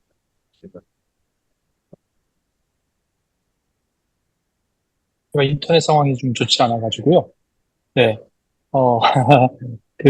물은 부족하다는 말씀을 들었는데 음식은 어떻게 조달되고 있는지, 그리고 구체적으로 올리브 트리가 어떻게 조달이 된다랄까요? 제공이 될 수 있는지 궁금하더라고요. Yes, so I will start with the easy part. The olive trees are produced in the nursery in the north. So in the north of Palestine, Jenin, Tulkarem, they are famous with nurseries of olive trees. So they bring the seeds and then they plant it, then they work on it, then they reclimate it, then they do all the operation until it's a 2 years olive tree that we buy. So they are expert in this. They have space, they have all the facilities and all the requirements to grow or like to do the planting of the olive trees. We in Bethlehem and Hebron, we buy the trees from the nursery in the north. And by the way, in the north they have more water, more good environment for open nursery and for doing the agricultural, aspects. The food, unfortunately, we have to bring mainly our goods from Israel, through Israel. So, if we wanna import something from abroad, it should come by the Israeli ports or by the Jordanian borders, with Jordan, then the Israelis. We pay a lot of tax on foods and all the goods that we buy through Israel because we pay tax for Palestinian government and then we pay tax for the Israelis. Everything is very, very expensive these days. Like we have a shortage with tomato, for example, these days. The tomato, the kilo I heard is about 22 shekels. Very expensive. So if you want to buy like 3 kilos, you have to pay maybe all the money that you have, you work for during the day, you will pay it for 2 or 3 kilos of tomato if you are a worker. So it's very expensive. Everything is expensive because everything comes through Israel, and Israel make us pay more. We don't have a lot of agricultural land, unfortunately. We don't have the technology because Israel stopped it. So we are depending on Israel with our goods and food, even though we try to implement or to apply the BDS, the boycott, divestment, and sanction, not to buy Israeli goods. We try to depend on our own food, but we still can't cover all the items and all the needs that we have. And we really have a big problem with water, not because Palestine is not rich country with water. We are very rich. We have the Mediterranean, we have the Dead Sea, we have rivers. It rains a lot, and there is a lot of water under the ground. But the problem is that Israel control our water, and we have to buy our own water from Israel because we are not allowed to produce water to bring it from under the ground and just use it. Israel only the side or the people who have the right to dig for water, then bring it, process it, and then sell it for us, and we have to pay a lot of money. In the summer, in the camp where I live, every 3 weeks we have the water one time to fill the tanks. So every house in the top there is tanks. We store the water there for 3 coming weeks. And if you consume a lot of water, that means you will run out of water, and then you will not have enough water for yourself and for your family. So you have to be very careful how you use the water. At the same time, all the Israelis, settlers or citizens of Israel, they enjoy the water 24/7 without any problem, and they don't pay a lot for the water, and they have it. And that's the discrimination we feel, with water, with electricity, with roads, with the goods. Everything is different for Palestinians than the Israelis.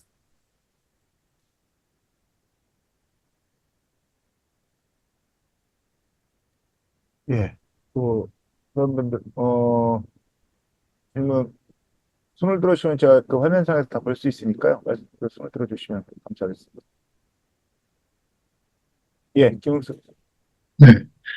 웨스트뱅크의 정착촌이 계속 증가하고 있는데 그 정착촌에 거주하는 이스라엘 사람들은 어떤 사람들인지 그것 좀 알고 싶습니다. Yes, as you said, the number of settlement is increasing in the West Bank since the war in October until today. Israel issued orders for building a new settlement. In Bethlehem, for example, there is 24 settlement, and they decided to build another 3. So the people who come to these settlements to live, I think there are 2 or 3 different kinds. One of them is very tough settlers. We call them the Hills Boys. They are very extremist. They believe in the land of Israel given by God to them, so they have the right to kill and to shoot and to do whatever they need to control the land. And they have these beliefs in their head, so they act based on this. They want to kill anyone, they want to shoot anyone, they want to destroy the trees, they want to control the land by themselves because they believe this. And they are always armed. They act very tough and very strong against Palestinians. They are the one who attack the villages, who burn the cars, and they do all this violence. The other type is the one that comes from abroad. They bring them from America, from France. They are just people who want to live, in a place. They come through projects or initiatives. Like in Israel, there is an initiative called Aliyah, that means return. So they come, they go to Russia, they go to Poland, they go to America, and then they ask Israelis or Jewish people to come back, as they say, to the land of Israel. So when they come back, they don't send them to Tel Aviv or to Haifa, they send them to the Israeli settlement. And most of the time, these people, they just need a place to stay, and they are coming from abroad. And the third category, as I know, is that the people who don't want to pay a lot of tax, and they are searching for a cheap place to live and beautiful. So they can't offer to stay in Tel Aviv or in Haifa or in Jerusalem. So they move to the Israeli settlement, and they don't mind to drive like 30 or 40 minutes into Israel to do their job or to attend to their work. So I think these are the three categories, as far as I know.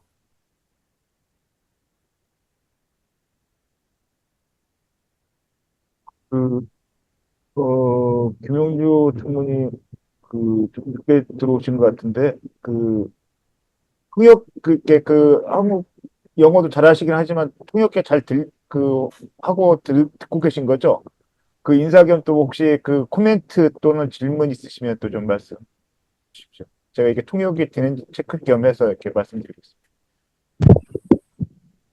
늦게 참여해서 미안합니다. 그런데 깜빡 착각을 해가지고 그렇습니다. 이 회의에 참석해서 한국위원회의 한 사람으로서 내가 수고하시는 분들이 인사도 드리고 또 서로 격려를 했으면 좋았을 뻔 했는데 조금 우리 한국에서는 혼돈이 조금 있거든요. 아까 설명도 다 들었지만은 가자지구와 서안지구가 우리는 지금 현재 올리브나무를 심는 데 적극적으로 참여를 하려고 시스템을 만들고 있는데 가자 지역에 있는 전쟁, 무자병, 폭력 여기에 대해서는 우리가 같이 어떻게 참여할 수 있겠는가 하는 부분은 숙제입니다. 최근에 이제 저희들 단체에서 올리브나무 심기 운동을 이게 사람들에게 벌리면서 반응이 지금 가자 지역에 수많은 사람들이 이제 죽고 있는데 올리브나무를 심는 것이 너무 한가한 이야기가 아니냐 이런 개념들이 있어서 오늘 여러분들 발제를 들으면서 조금씩 그 부분은 해소가 됐지만은 가자 지역을 돕는 일과 함께 병행할 수 있는 길은 없는지 이게 이제 저희들 남아있는 의문입니다. Yes, thank you. So we agree on that. Planting olive trees is very important because it's showing solidarity, offering income for people. It's a physical act, not only, talking act. So for us, planting olive trees is very, very important. But of course, there is many other things that you can do. Raising awareness for the people around us and the work where we go and the communities where we serve, in a church, in the YMCA, in any place that we go to do lectures, to do sessions, to share on the social media, to raise awareness. This is something we expect. I mean, each one of you has his own communities. He's a leader somewhere, I believe, in the YMCA or in other places. We need to educate the people about, what's happening in Palestine. The knowledge of what's happening in Palestine always can lead somewhere else. So this I would prefer. Boycotting the Israeli goods, and not only boycotting, promoting and asking the people to boycott Israel. All of you have friends who are teachers or, educated people, musicians, people who work in electronic with Israel, you can also ask all these people by the evidence, to boycott this regime where they are killing the children and attacking the people. In our programs, we also invite people to come to Palestine and to participate in the olive picking, in the olive planting. So physically to come to visit Palestine, not these days, but maybe in the coming or in the future. This is also something we appreciate. You can write your government about what's happening in Palestine. Today you heard me, and maybe you hear another people.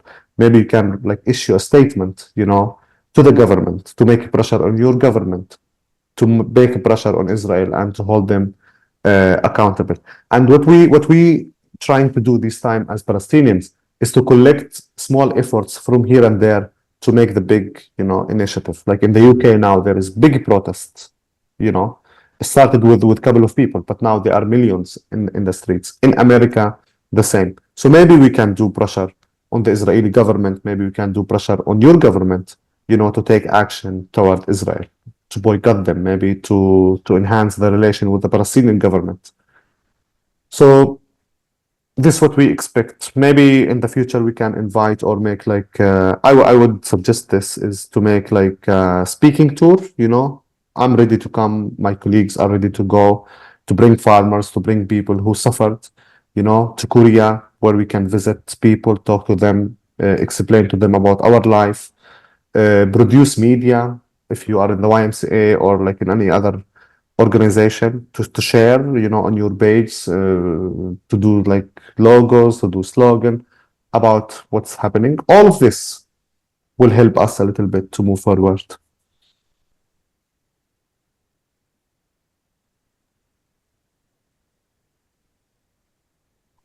다른 분들 좀 더 시간이 여유 있으니까 질문을 좀 해주셔도 되고요.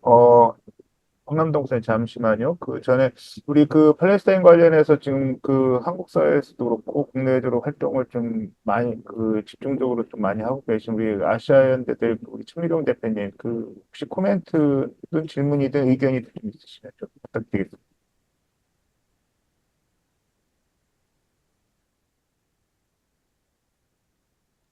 음수거 하시고요. 안 되시나?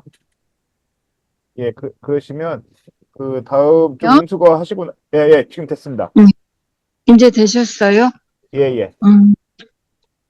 아까 먼저 발제하시면서 내용 중에 하나 좀 질문이 있었는데, 여성들에게 성폭행을 해도 된다라고, 하는 말을 누가 물었는지, 발제 내용에 그런 게 있었잖아요. 그러니까 성폭행을 해도 된다. 이거를 누가 물었는지 실체가 좀 궁금했어요. 그래서 그거 답변해 주시면 감사하겠고요. 일단 말씀 감사했습니다. 저는 이야기를 들으면서 국내에도 현재 많은 팔레스타인인들이 한국에 유학생으로 좀 와 있어서 좀 접촉할 기회들이 많았어요. 근데 이제 자국의 안타까운 상황에 대해서 청년 대학생들은 매주 집회나 알림을 하는 것들이 주로 하는 활동이에요. 그런데 그 안타까운 마음들을 현지의 사람들에게 도움이 될 수 있도록 또 연결해서 할 수 있는 일들은 또 없을까라고 하는 좀 그런 생각을 해보았습니다. 그래서 현지에서 활동하시는 분들께서 좀 적절한 제안이나 의견을 주시면 좋겠다라는 생각이 들었습니다. 감사합니다. Yes. So if I come to the rape issue, I don't remember anyone asked a question about it. It was just in my presentation that I explained. We have witnessed and documented some rape incidents inside the Israeli jails. So the people who were in the Israeli jails and got released, they shared with us and with the lawyers and with the human rights organization that they have witnessed or experienced rape attempts and rape action, not only by the soldiers, And actually, one of them, it was filmed and it was spread. I saw it by myself. Inside the Israeli jail, one of the soldiers was filming another, soldier raping a Palestinian, and there was like behind something. So it was in the media, it was in the Israeli media, because the Israelis also were angry at such action and such a video to be released because it will not serve them. So there was raping, and not only raping by the soldiers, but also by the dogs. They brought trained dogs for raping, and then they raped this. Don't ask me why, because I don't know. I can't even imagine it, but that's what we have heard from people who witnessed, who experienced this by themselves. They said dogs raped us. I can't imagine how, but that's the case. So I hope this is clear. The second thing is that if you have these groups of activists in Korea and would like to link with physical action in Palestine, I need to know by email who they are, what they do, what's their background. So you can send me email describing who they are, and I will do my best to use my connections and put them in touch with Palestinians. So if they are students and would like to talk to some students here, I will coordinate that. If they would like to send money, we can do that. If they need to do anything with the BDS, I can connect them to that. So I just need to know the theme and what they need or what they are specialist in, and I will for sure do my best to put them in touch with the people, either with us in JAI if that works, or with other groups that relate to them. They can coordinate together and they can work. So I need email with more information, and of course I will do my best to connect them. Actually, regarding the first 제가 question, 그 두 분 이메일은 서로 교환할 수 있도록 하겠고요. 우리 밀란. 목사님. 예. 네. yeah, I'm sorry. 저희 후쿠오카 상황을 좀 But actually, because regarding the question you asked about the rape and who asked about it, there was, well, a month ago, there was a leaked footage inside the Israeli prison where, 10 Israeli soldiers basically raped a Palestinian prisoner. So there was another footage of an Israeli soldier within the Israeli parliament asking, I mean, even he was surprised that the Israeli officials are actually negotiating whether it is right or wrong to do it to Palestinian prisoners. So it was an Israeli soldier actually. After the footage of Israeli soldiers was leaked, because I mean, there was, they were very angry, as Muhammad said, because the footage was leaked. It was actually leaked across media, even Western media. So they were very angry about it, and it was actually leaked and filmed within and inside Israeli prisons of 10 soldiers, basically raping a Palestinian prisoner. And it wasn't actually the only incident. There was different footages and leaked footages of rape incidents. And when the Israeli soldiers actually asked this question about it, they were talking if it's right or wrong. I mean, and that's the dangerous part. It is known. It's leaked footages. I can't even send it to you about the rape incident. And also the incident where the leaked footage of the soldier asking the officials if it's right or wrong. It was within the parliament. He was actually one of the soldiers who fought in Gaza. Okay. 예, 황남동 목사님. 네. 저희 후쿠오카 상황을 조금 설명해 드리겠습니다. 여기도 다양한 시민운동이 있습니다. 그 중에 하나는 이 팔레스타인 문제를 가지고 하는 평화운동이 있습니다. 그래서 몇 차례 거리 집회도 하고 또 다양한 세미나를 또 받고 있습니다. 세미나 형식으로. 그 중에 하나는 얼마 전에는 후쿠오카에는 미국 영사관 앞에 가서 시위를 했습니다. 물론 경찰들도 많이 있었고요. 그 영사관 앞에서 영어로, 일본어로, 그리고 아랍어로 성명서를 읽어서 미국의 그 제노사이드, 팔레스타인 사람들에게 행해지는 그러한 그 집단 학살에 대해서 시민들이 평화의 목소리를 내는 그러한 기회를 갖기도 했습니다. 제가 동영상도 보내드릴 수 있습니다. 이런 다양한 국제연대가 여러 군데에서 계속 일어났으면 좋겠습니다. 일본, 한국, 또 여러 아시아 지역에서 팔레스타인에서 고통받고 있는 팔레스타인 사람들과 함께하는 그러한 평화의 목소리, 평화의 행진이 있음을 알려드리고 싶습니다. 네, 감사합니다. 그 일본 후쿠오카에서의 그 팔레스타인과의 평화로 연대하는 활동에 Thank 대한 you. 말씀 좀 주셨고요. 저희가 그 용인에서 계속 청소년들과 올리브트리캠페인을 매년 5년차 참여하고 있는 우리 그 담당 책임 맡고 계신 김문정 선생님 참여해 주셨는데요. 혹시 그 코멘트, 의견, 제안 뭐 말씀 있으시면 좀 부탁드리겠습니다. 특별 인사도 좀 해주시고요. 네, 안녕하세요. 김은정이라고 합니다. 저는, 먼저 오늘 이렇게 말씀해주신 두 분께 너무 감사드리고요. 저는 아이들한테 좀 관심이 많이 가는데, 지금 76년이라는 시간이 짧은 시간은 아닐 텐데, 팔레스타인에서 어린이와 청년들은, 자국의 역사를 어떻게 배우고 있고, 어떤 꿈을 꾸고 있고, 또 어떤 행동들을 하고 있는지 그런 것들도 좀 궁금합니다.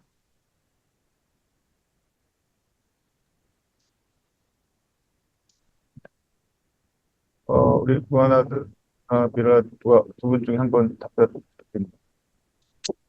Yes, can I answer? Yeah, I know we mainly get our like education from schools. That's where we go. We have very good school system, but unfortunately, the curriculum in the schools is not really explaining much or enough about the history of Palestine, and it's not encouraging Palestinian youth and students to take action for Palestine because this curriculum in the schools and the whole education system controlled by the PA, the Palestinian Authority, and the Palestinian Authority kind of cooperating with Israel because they both states, they consider themselves. So they don't really put a lot of information about nationalism, about resistance, about taking actions, about the big leaders in our history to learn about. So I don't consider the education system as a good source of educating the student about the history of Palestine and what we should do. But alternatively, we learn about our history from organizations, from family members, from the community, from the society, and from outside reading. So when we became 16, 17, 15, Palestine is number one country where people are educated in all the Arab countries, like number one in the statistics. So all the Palestinians try to read. Our families are educated. So I have to teach my children about the history.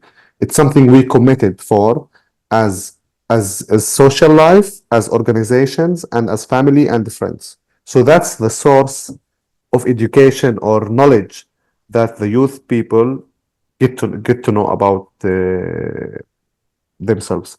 I don't think they are lucky enough to have the space that they need to learn, like not a lot of libraries, not a lot of space to experience. But if you are arrested, for example, when you are 15 or 16, because it happens, a lot of children get arrested.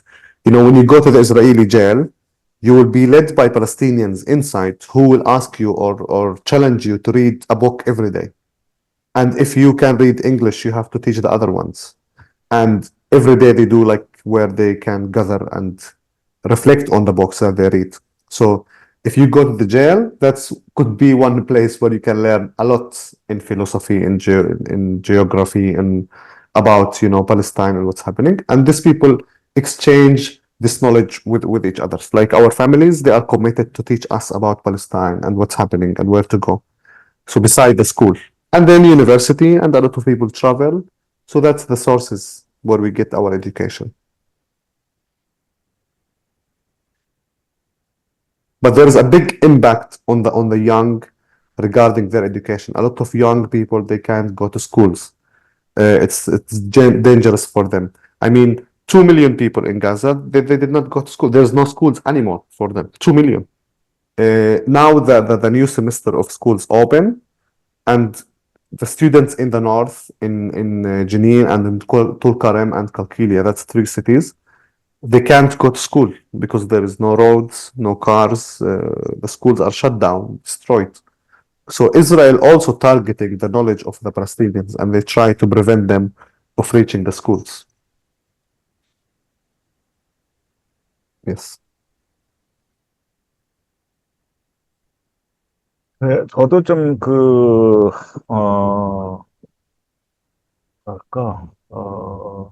좀 이렇게 여쭤보고 싶은 게 있는데, 서안지구, 하여튼 팔레스타인 일반 민들이 봤을 때, 하마스에 대한 그 입장이 1년 전과 비교했을 때 어떤 변화, 인식의 변화가 있는지에 대한 것 하나 하고요. 두 번째로는 지금 국제사회에서 휴전에 대한 이야기들이 많이 이야기도 듣기도 하고 실제로 그게 불가능할 것이다라는 전망들도 있는데, 지금 팔레스타인 상황이나 아니면 이스라엘 내부 상황이나 이런 국제적인 정세를 봤을 때 지금 가자 지금 상황이 앞으로 어떻게 휴전을 포함해서 앞으로 어떻게 될 것 같은지에 대한 전망하는 게 있으면 좀 일단 여쭤보고 싶습니다. Yes, so I think if Hamas goes to election now in the Palestinian communities, they will win 100% because Palestinians, they know now that even though we paid a very high price, 49,000, and the whole Gaza Strip is destroyed and West Bank is destroyed, locally, the people are more interested in Hamas than the other parties because the other parties are cooperating with the occupation. They work for the occupation, they serve the occupation.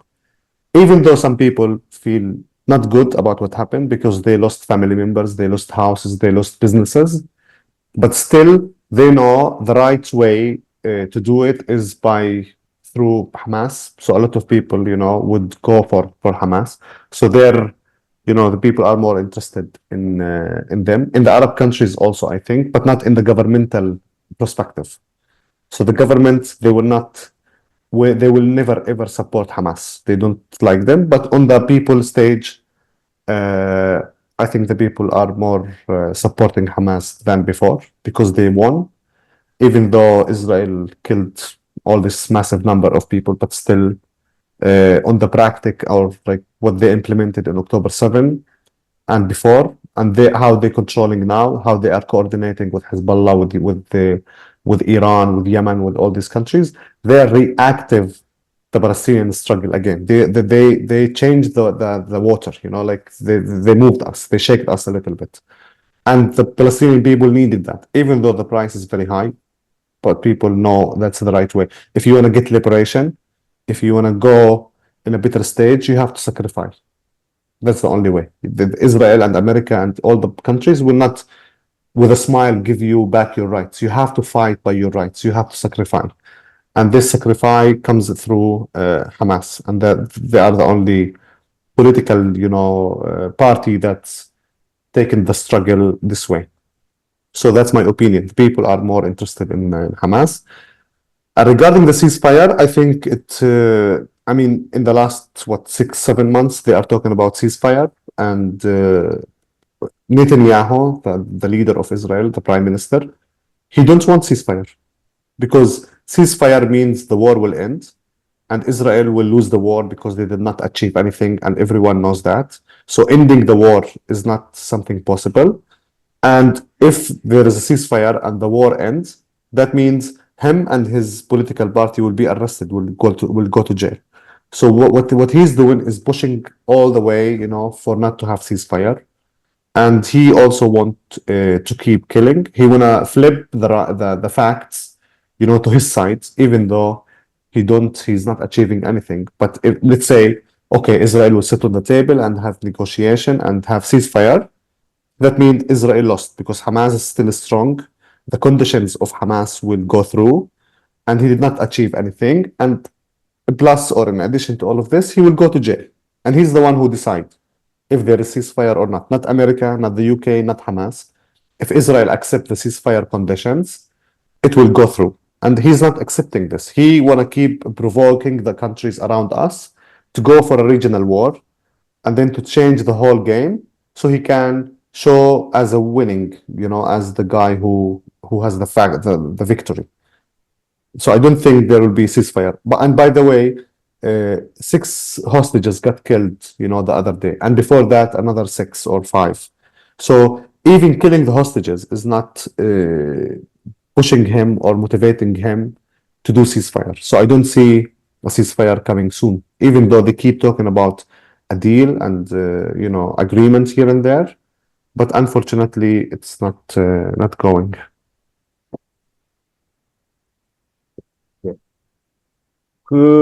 지금 그 If you're going for another 영상으로 question, it's okay. But 중에 I have appointment at 3 and I'm already late. So if we have find any question, that would be good. 오케이. Please.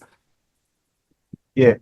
혹시 우리 김은하 선생님 영어 가능하시면 영어로 좀 말씀을 해주시고, 만약에 어려우시면 일본어로 말씀하신 우리 한남동 목사님이 좀 이렇게 통역을 해주실 수 있지 않을까?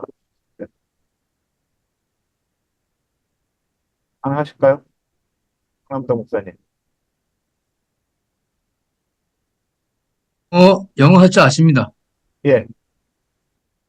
그러면 좀 김은하 선생님 뭐 의견이나 좀 이렇게 말씀 코멘트 좀 부탁드리겠습니다. 마지막으로 좀 이렇게 해주셔야 될 것 같습니다.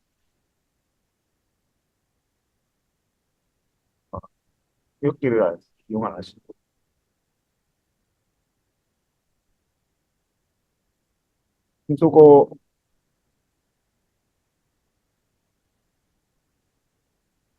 중수고를 해주시고요. 예.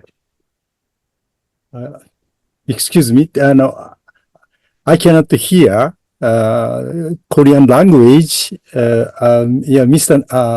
Namduk, please interpret what he is saying now about me.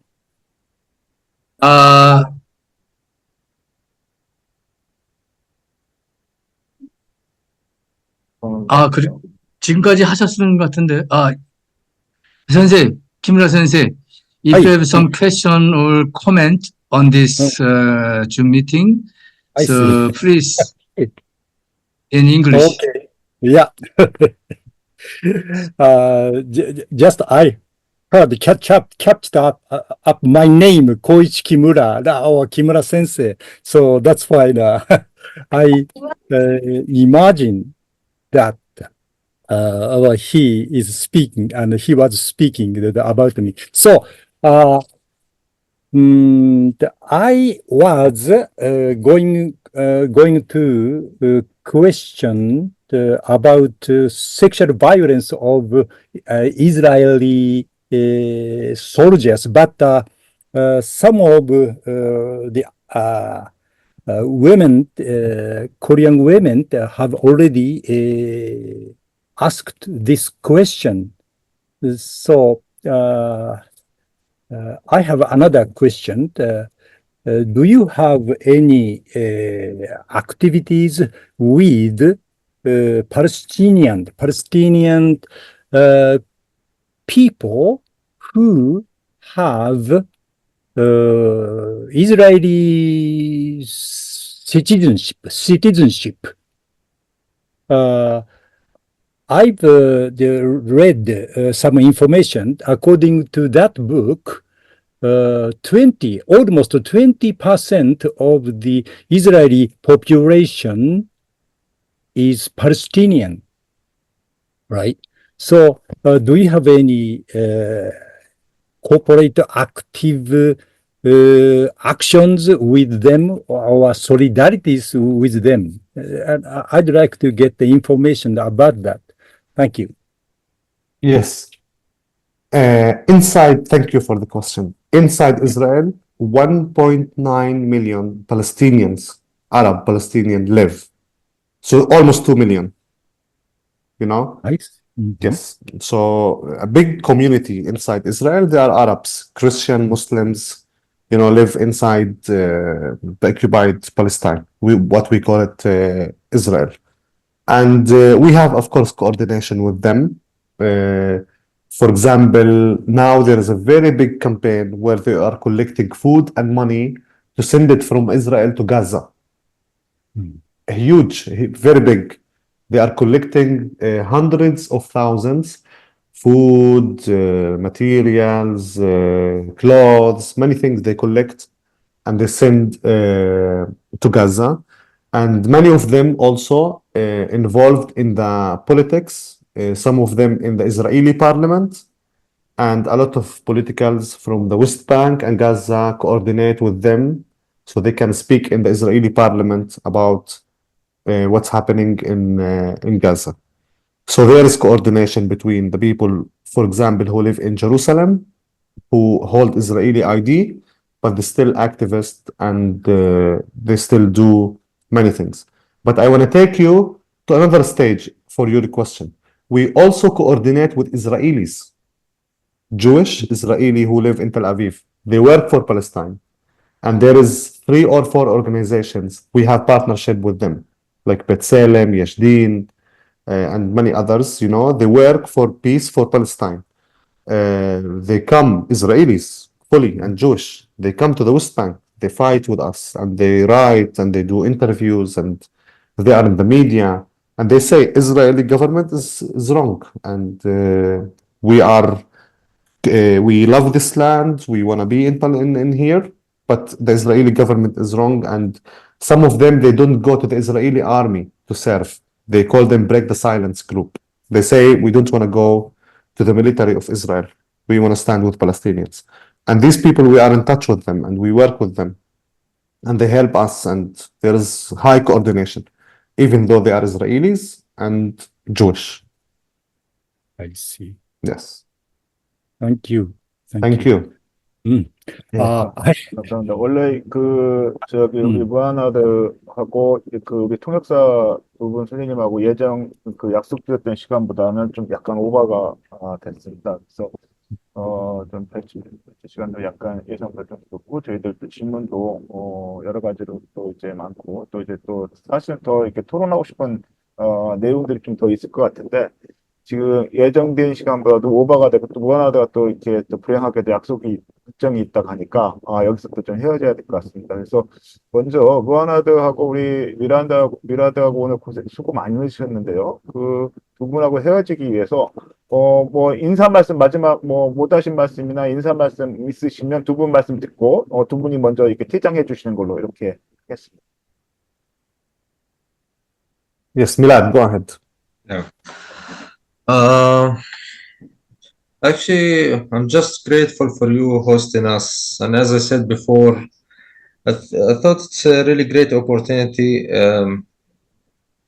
I never spoke with the Korean before, and I'm more than happy that I see the Korean community actually supporting Palestine, because usually what we do here is where people would focus more on Europe, and I always thought that other countries in Asia wouldn't be caring that much about Palestine. So just me talking to you, answering your question, giving you this presentation was more than pleasure, and I'm just quite happy that I can see you guys standing with Palestinians and supporting us. I mean, thank you. Yes. And yes, as Milad said, we have to thank you for this time, for listening to us. It's also helped us to relieve what we have inside and to release it, and to talk to such partners and friends. It means a lot for us. Also, the work we do is very important, and it's meaningful for us as partners and for the farmers who receive the trees.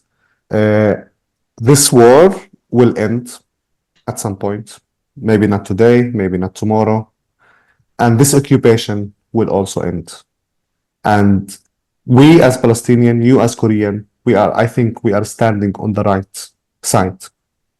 And standing in the right side sometimes costs you a lot, but you are in the right side.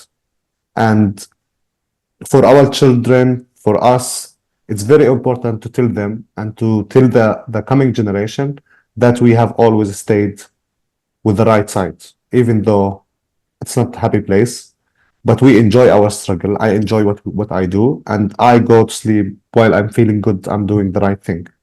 And I'm sure you also, know where you are standing. We're standing with the justice, and we will keep fighting and working to get the people their justice and to stand with the poor and with the people who are facing this killing machine. We will keep going.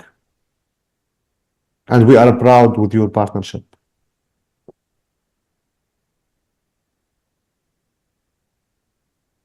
감사합니다.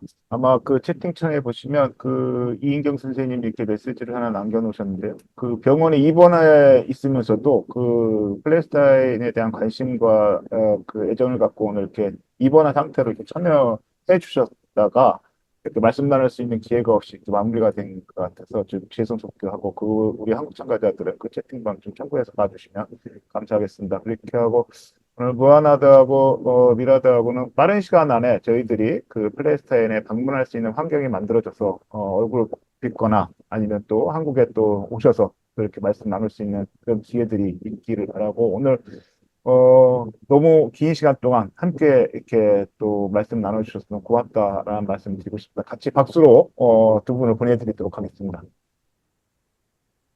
그렇게 하고 오늘 그 통역으로 두 분이 수고해 주셨습니다. 그 우리 남문미 선생님하고 홍해담 선생님 두 분은 프로 통역사신데요.